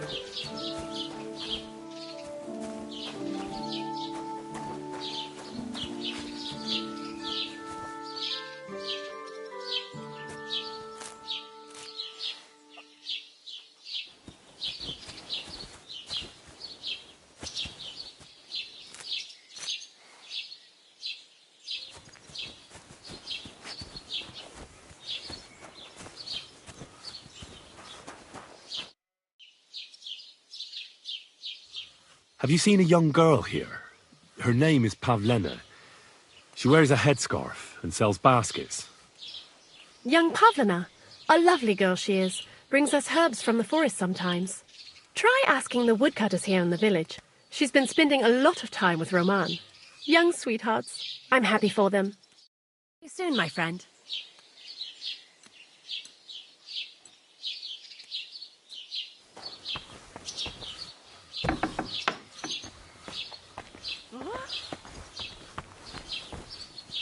So it's you? Uh-huh.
I'd like to do something about that price. Warum nicht?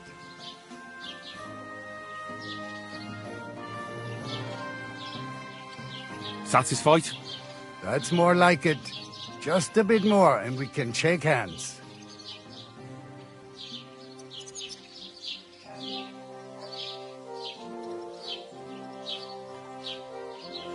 Do you accept?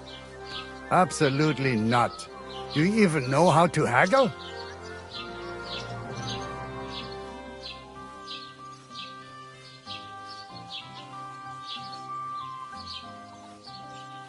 Nein, das bringt doch nichts. I'm done haggling with you.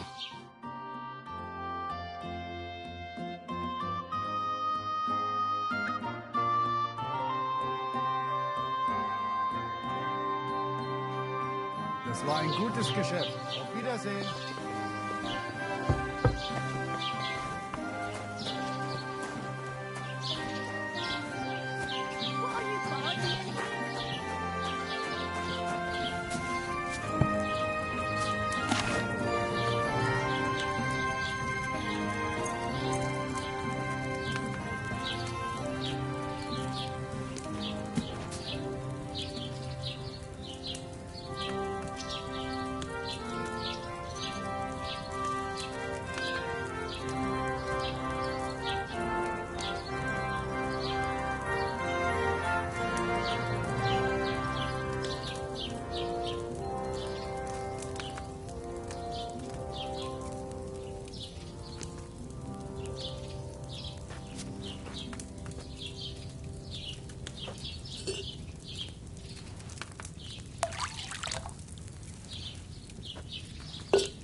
Should I have boiled those nettles for a shorter time?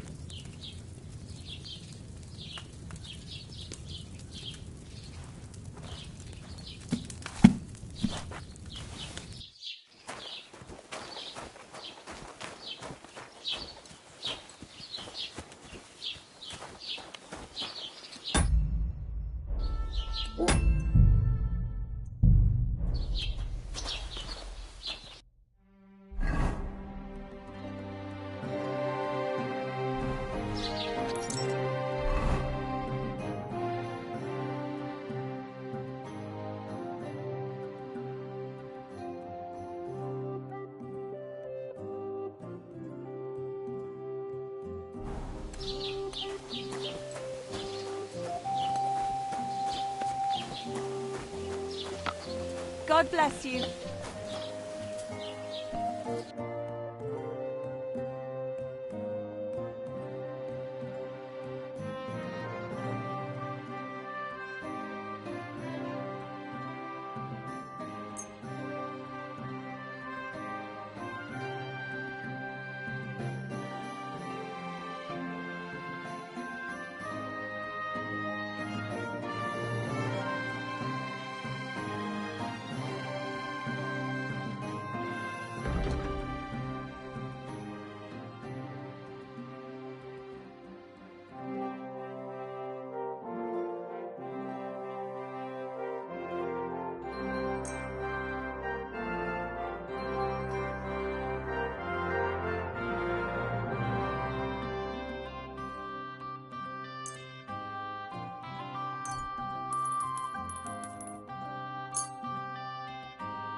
Let's talk about the price. Natürlich, kein Problem.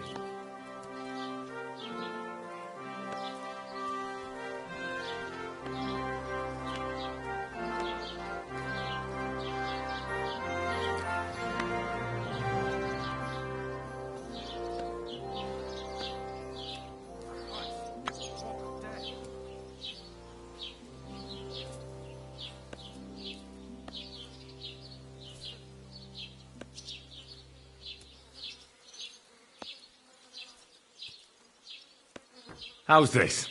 That's more like it. Lower your price a little more and we can make a deal.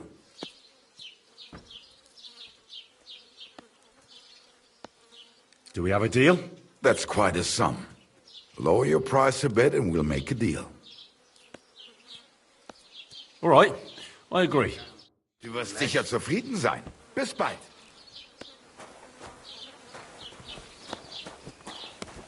Hey? You can't just stroll around here without so much as...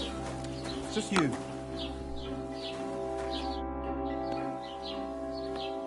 I'm searching for Pavlena from Zhelyov.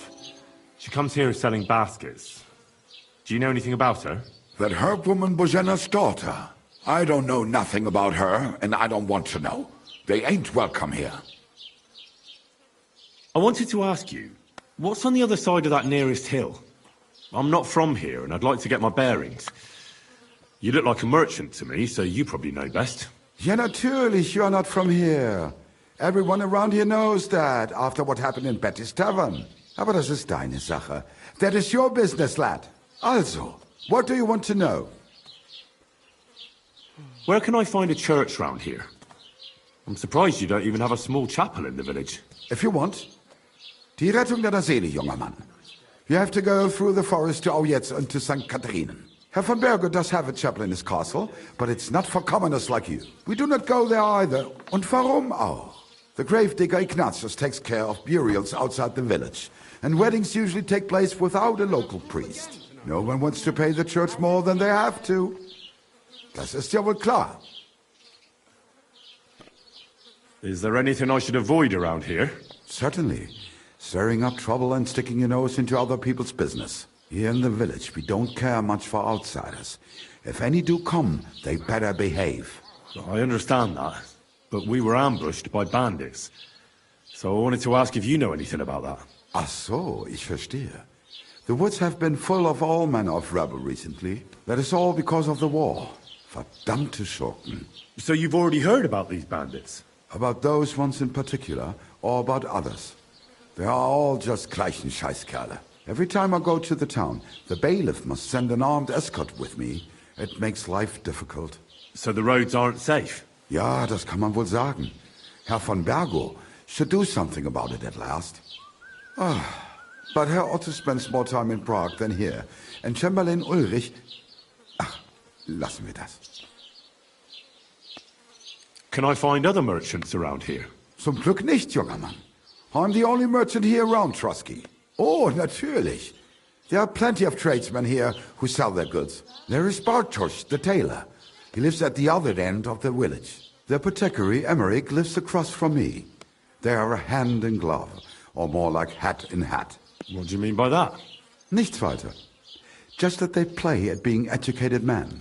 Along with the scribe Geibel, they are always studying some Latin tracts. But of the three, perhaps only Geibel knows Latin, if he really does at all. Is there anyone else here? Oh, ja. Beyond the tailor's house on the edge of the village is where Bashka the butcher lives. Opposite the Rathaus is the carpenter. The rest of the villagers are just peasants, and you are already familiar with the tavern. Where do you go for wares? What's the closest town? The closest is Sobotka, the biggest Gichin, what you call Gichin. And farther north there is Turnov. Half of that one belongs to Herr von Bergo. Is it far? Das kommt darauf an. It takes all day on foot. Wenn du was brauchst, the goods I have here will have to do you. I do not think you will get to the town anytime soon.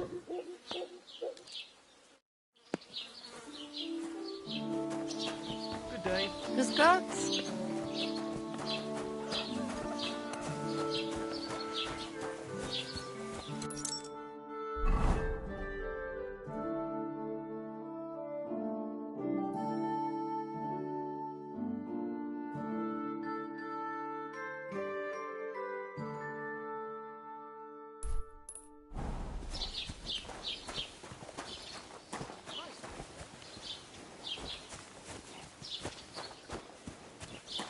God be with you. Keep the peace, and we'll stay friends. God be with you. How's the watch going? Not bad. So far. I'm looking for a girl who's gone missing. Her name's Pavlena. She lives in the woods near Zhelyov and comes here selling baskets and remedies. Can you help me? I know you mean, but I won't help you. We drove her mother and her out of here by rights, and we only put up with Pavlena coming here out of Christian charity. If anything's happened to her, it ain't our concern. Take care.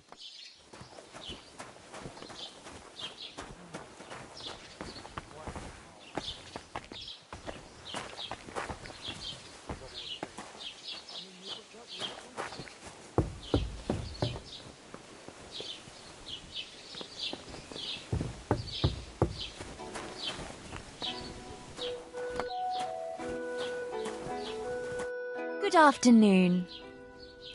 Have you seen Pavlena around here? A young girl from Zhelyov. Sells baskets here sometimes. Eh? What Pavlena?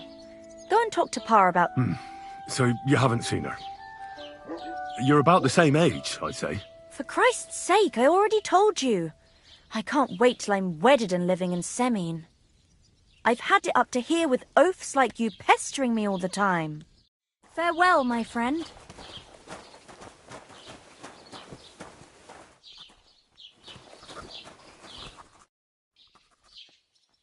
I need some help. I'm looking for Pavlena, a girl from Zhelyov. She comes here to Troskovitz selling baskets and ointments, and she didn't come back from her last rounds. Do you know anything about her? Oh, I know the girl you mean. I've seen her with that woodcutter lad. Roman, I think. Try asking Dushko. He knows all the woodcutters. He lives along the way from the rat house to the butcher's.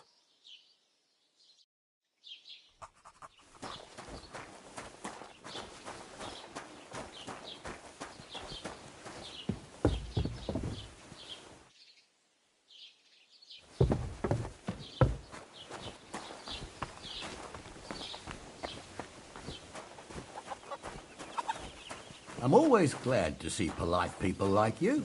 God be with you. Cheers. I hope you have an uneventful shift.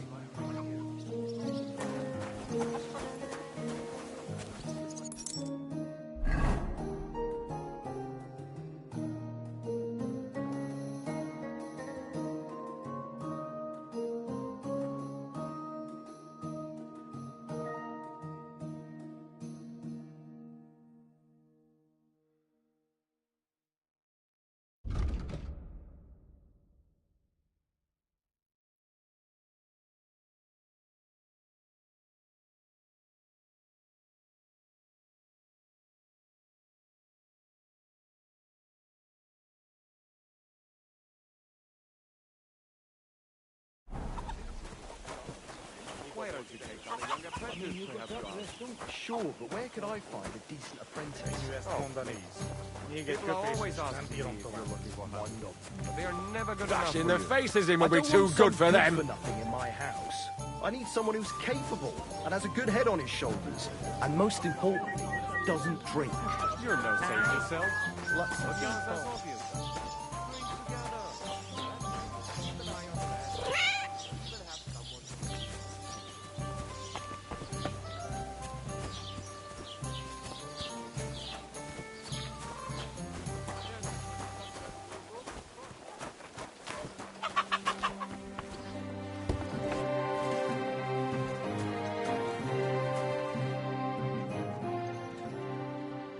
I need something repaired.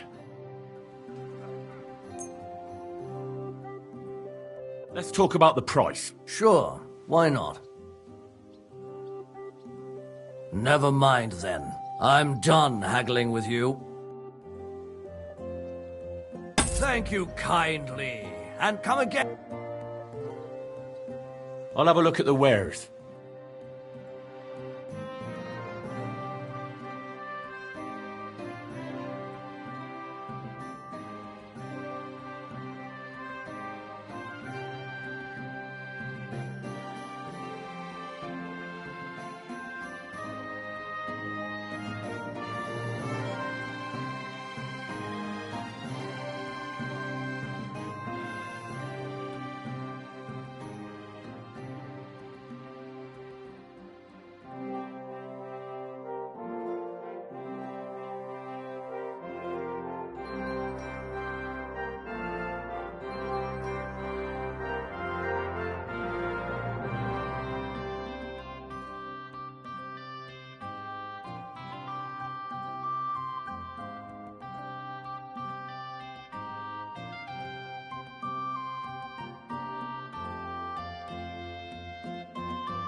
Thank you, and take care.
Excuse me.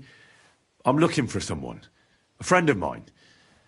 The one who ended up in the pillory with me. Loads of people have been in the pillory, and you know what it's like. I'm really busy right now. You haven't seen him, then? Tall, fair-haired, fancies himself and talks like a noble. Sorry, but I'm swamped with work because of the Semine wedding. Everyone wants new clothes from me. Even Bashka the butcher ordered a jacket fit for a king, and he isn't even going to the wedding. So, no, I haven't seen your friend, and I can't help you. Sorry. I'm looking for Pavlena from Zhelyov. A young girl, pretty, weaves baskets. Have you seen her? Old Bozhena's daughter. Aye, that's her. Comes here selling baskets. Yes. Ointments and all kinds of remedies. Yes, that's the one. I ain't seen her. Try the rat house. Thrush, the bailiff, knows what goes on. This could use some repairs.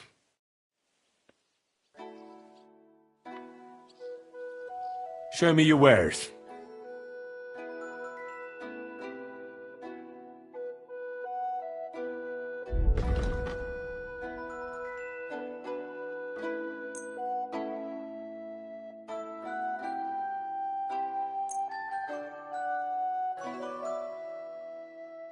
I hope you'll be satisfied.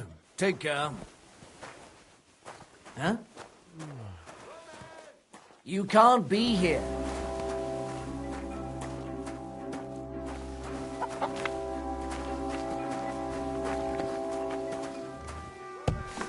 That's it.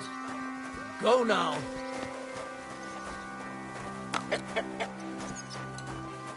Good day to you.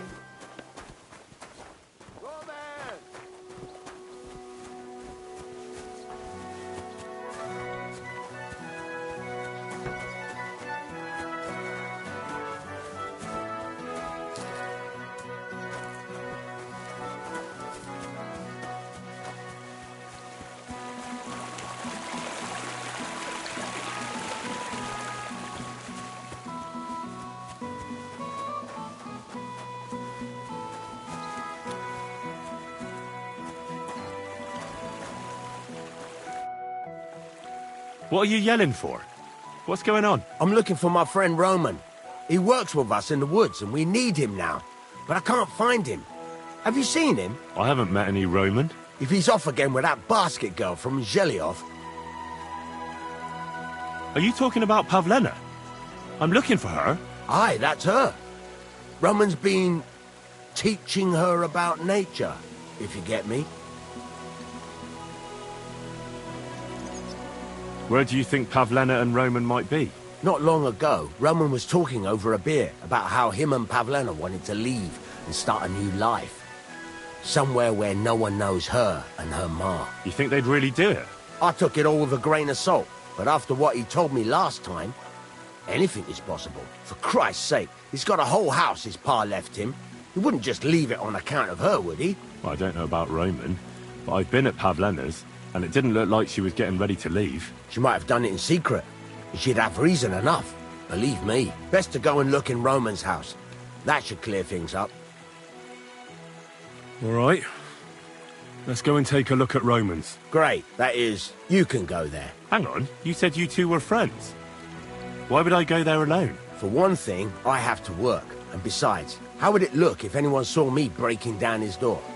My reputation would be ruined, whereas you, no offense, you're a stranger. You don't have to worry about your good name, do you? But me, I'd lose my livelihood.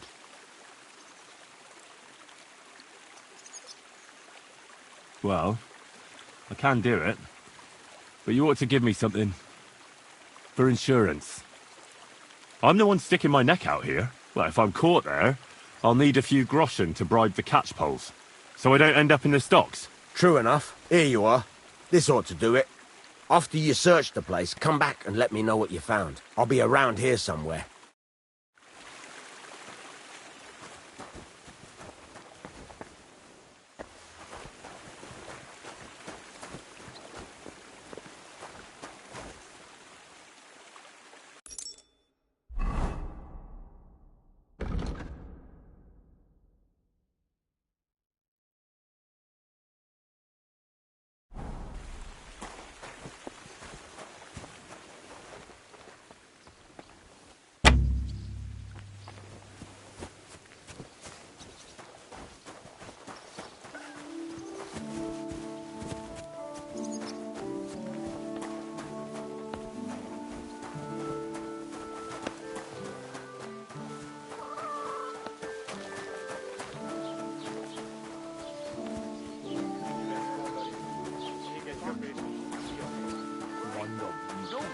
Néznek ránk, mint a gyilkosokra. Csodálkozol rajta? Együnk.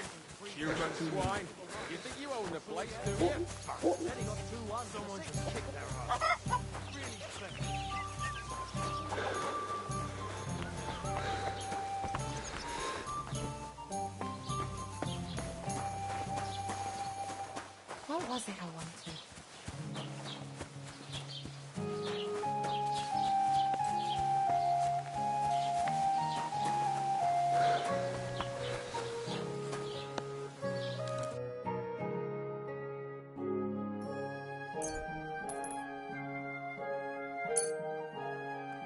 Word about the price. Natürlich, kein Problem.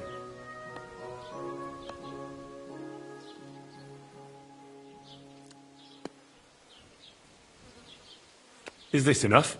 That's more like it. Just a bit more and we can shake hands.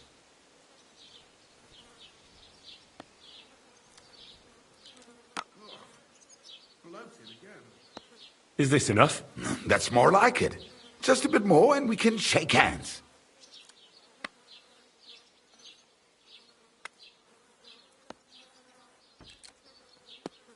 Why? You'll convince me with that price? Du wirst sicher zufrieden sein. Bis bald.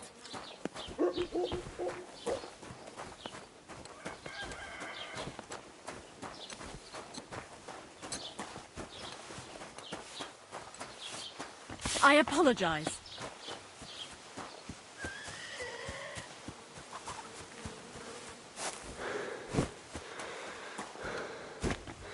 Greetings.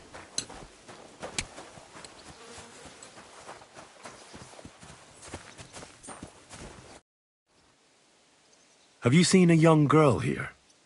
Her name is No, doesn't ring a bell. Try someone else. See you soon, my friend.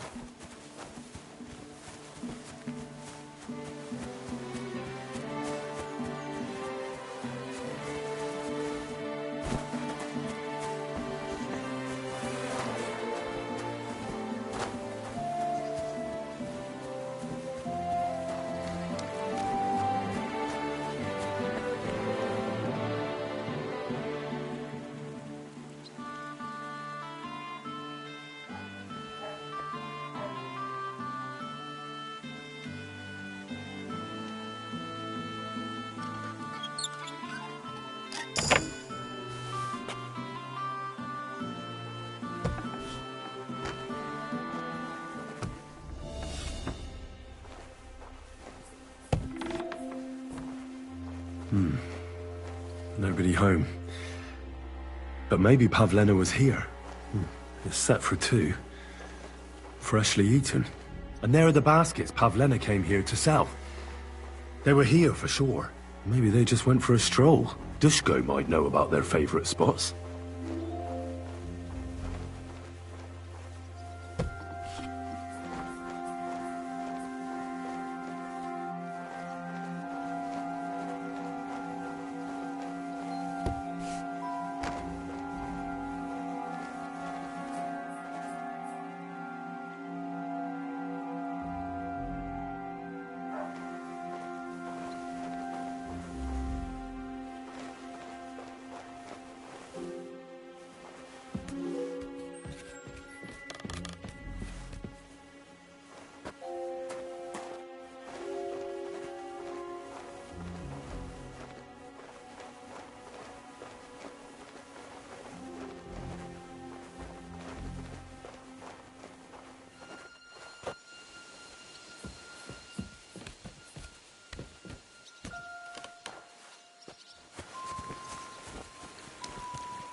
God bless.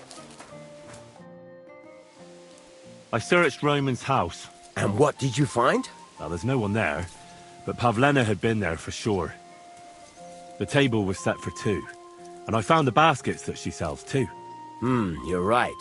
It sure does look like she was there. It can't have been long ago either. The food was still fresh. Any idea where they might have gone? Well, they've got a favourite spot down by the stream. You could try looking there. Where exactly? There's a ditch leading from Roman's house to the stream.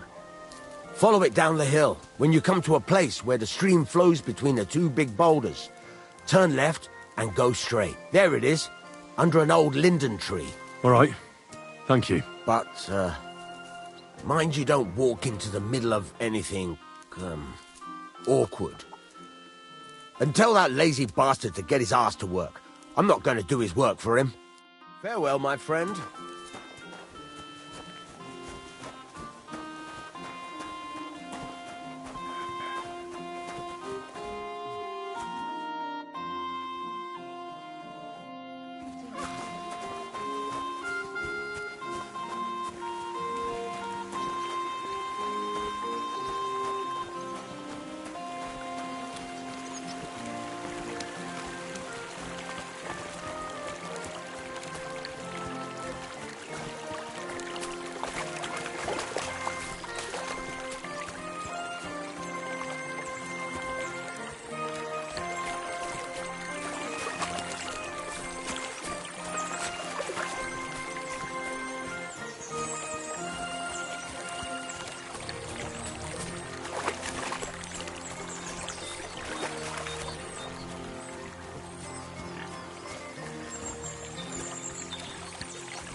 This must be the place Dushko was telling me about. How the local lads bring their girls over here.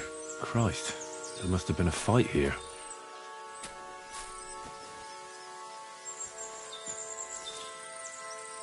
It's covered in blood. Used as a weapon, maybe.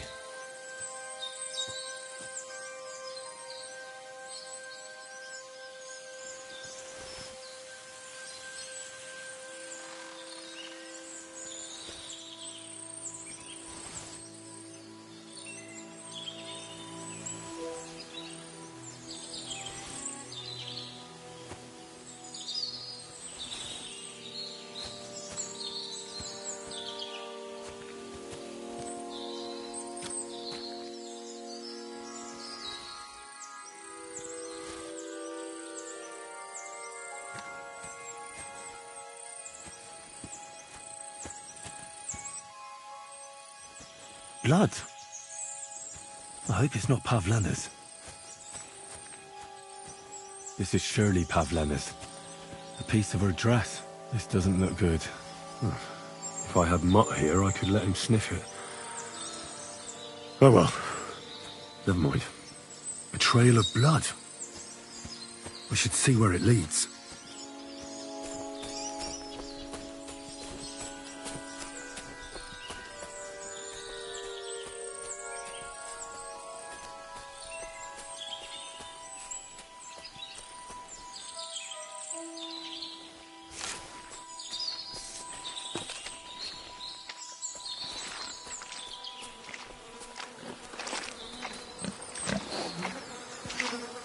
Jesus! Who's this? Someone must have killed him and buried him here by the woods. And then the pigs dug him up. I should try and find out who's herding those pigs. Maybe they saw something. Where are you? Ladybird! Come back before a wolf eats you! Ladybird! You stupid swine! Ladybird!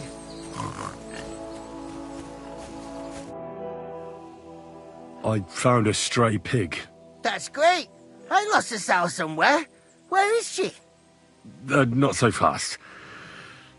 It's munching on a corpse back there in the forest. Blessed Virgin! What corpse? I don't know. Never saw him before. Probably someone from the village. A young fella. Ginger hair. Christ above! That must be Roman. There ain't no other young redhead in the village. I saw him going through the glade with his girl. Oh, Christ! I think I'm gonna throw up. Who are you? My name is Hugo. I herd hogs. I take them to the woods to forage for acorns and nuts. But I ain't got nothing to do with no cops, if that's what you're asking. Have you seen anything suspicious going on around here? Suspicious? Like how? I don't know. Someone carrying or dragging something? That corpse didn't walk there on its own. Hang on now. I did see something a bit odd. One of the farmhands came from the woods in a big hurry. And he was carrying a spade. Which one of them was it? Straw! That is Slavobor. But everyone calls him Straw. He works on Yakash's farm. A big farmstead in the south of the village. Oh, do you think he could have killed Roman? Who knows?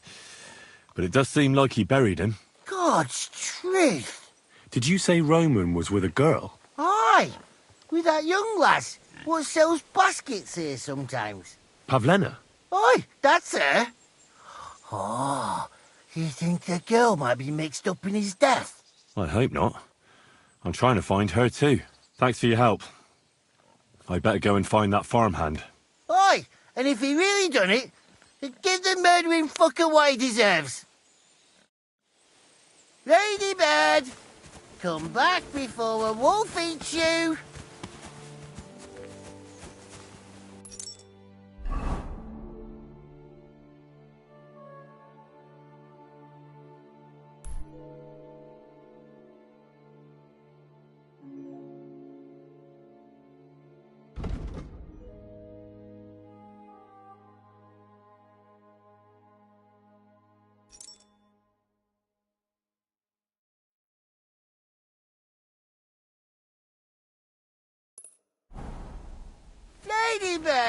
the hell did that pig go? Ladybird!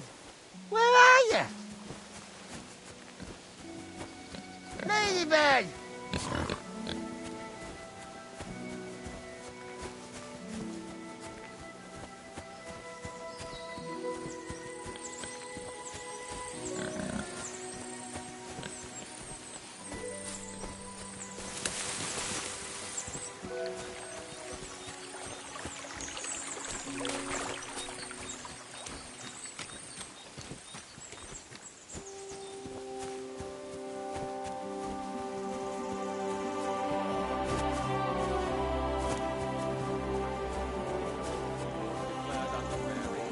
Conceived of the Holy Spirit.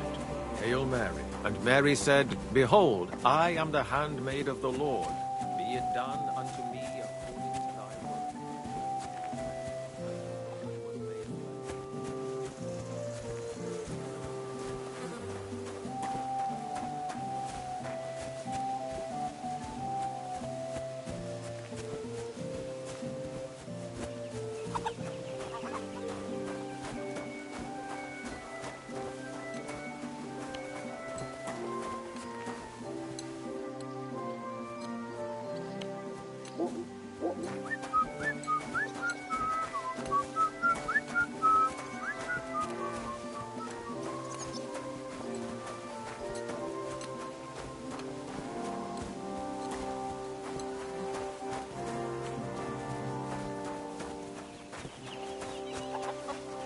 Good day.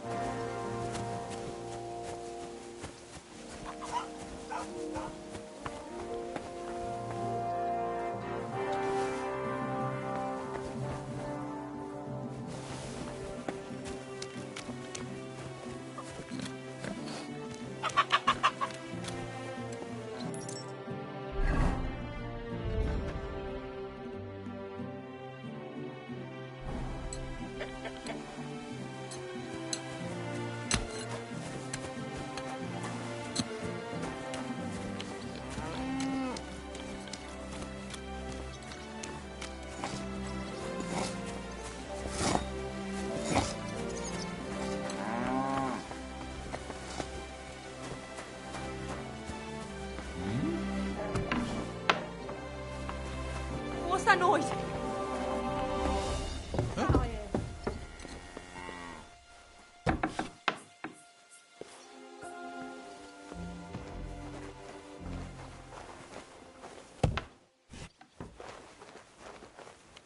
What's going on here? I'm going back.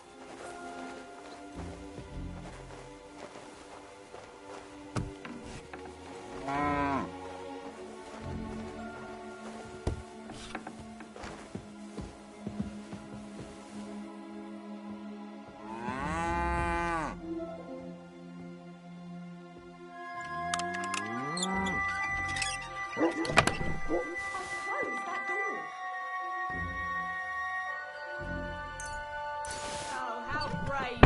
Causing trouble and then hiding. Right. So which idiot's doing that? Who could have opened it?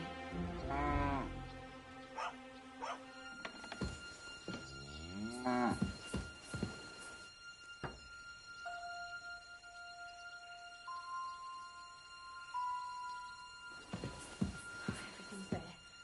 Nothing's missing.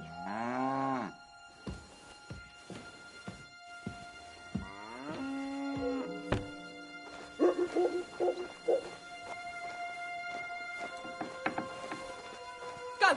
Away! You can't just come in here as you like.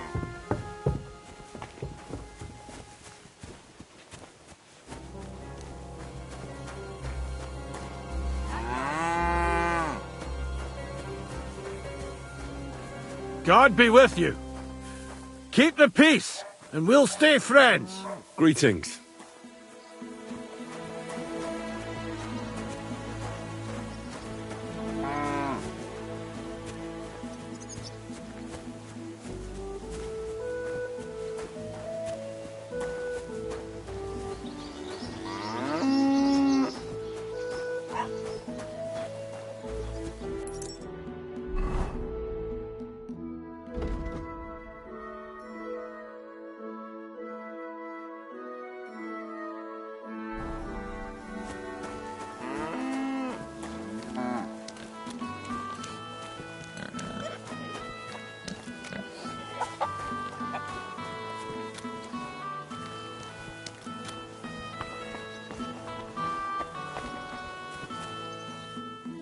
God bless.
Are you the one they call Straw? Yeah. Why? I know everything. I know you buried Roman's body in the woods. What? How could you? That's not true. It's no use trying to wriggle out of it. I have a witness. Shit. Fuck. I didn't want nothing to do with it, I swear. It's all that girl's fault. Where is Pavlena? I ain't telling you nothing.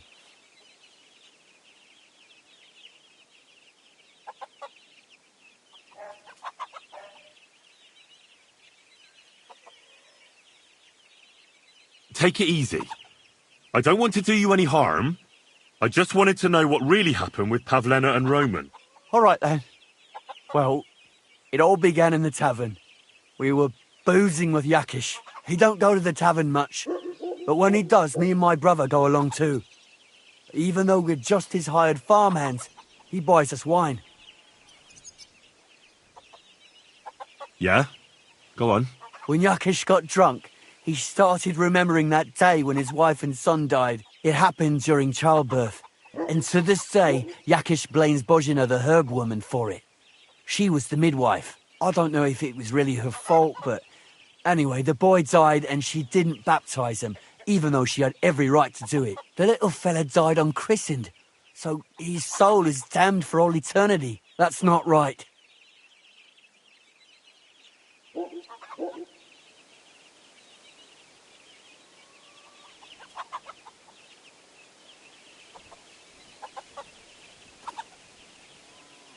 That's awful. But what's it got to do with anything? When he had 3 or 4 jugs inside him, Yakish started on about how he'd give anything to see Bozhina suffer the same pain as he did. It wasn't enough for him that they drove her out of the village that time. He wanted to pay her back even more.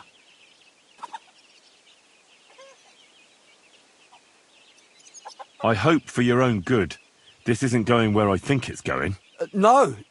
Listen, my brother Ota, he was always the sly one out of the two of us. He came up with this idea that we'd lie in wait for Pavlena when she came to sell her baskets. I see. Božena's daughter for Yakesh's son. No, it wasn't like that. We didn't set out to kill her, just to give her a bit of a hiding and tell her not to come back here again. Then we'd lie to Yakesh that she was dead, and he'd reward us with... well, he's got 2 girls to marry off, and Marusha's a pretty one. But he'd never let either of them marry a hired hand unless I'd done him a worthwhile service. See? Oh, so you two just ambushed that poor girl? Where is she now? Answer! We followed her along the path to the pond, and then we jumped her. Only then her fella turned up, Roman. As soon as he saw us, he charged us like a wounded boar. And he held my brother by the throat and pounded him like a madman. So I grabbed a rock and smashed him over the head with it. I never seen so much blood. I didn't mean to kill him. I swear. God almighty. And what did you do with Pavlena? She was stunned when she saw what happened. So my brother grabbed her and dragged her into the rocks while I went to bury Roman. We couldn't just let her go after she'd seen everything. Where in the rocks? To the south of Zhelyov. There's a kind of gorge there. An abandoned poacher's hide with a ladder leading to it. I've told you everything. What are you going to do with me? Both of you should be tried justly for what you did. I'll take you to the bailiff and leave the rest to him. Kurva, I really didn't want it to end like this. I brought you Slavobor. They call him Straw, from Yakesh's farm. He and his brother attacked Pavlena and killed Roman. Then Straw buried him in the woods. For the love of God, Straw! Is this true? We didn't mean to kill anyone. We just wanted to give Pavlena a scare, and Roman went for us. It was self-defense. Henry, is it true what he's saying?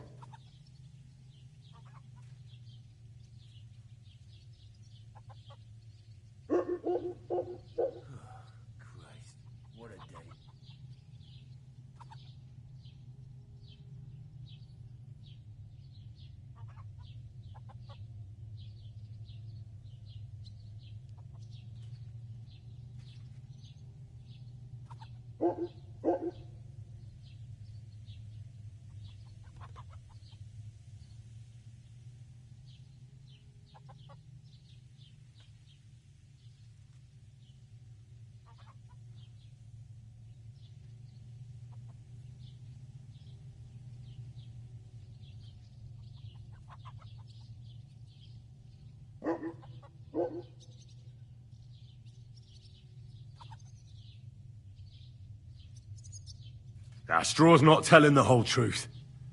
He and his brother attacked Pavlena, thinking they could get something out of him. I might have known. We'll keep Straw under lock and key until I decide what to do with him. Thanks for bringing him in, Henry. Roman was an honest Christian. It's a great shame.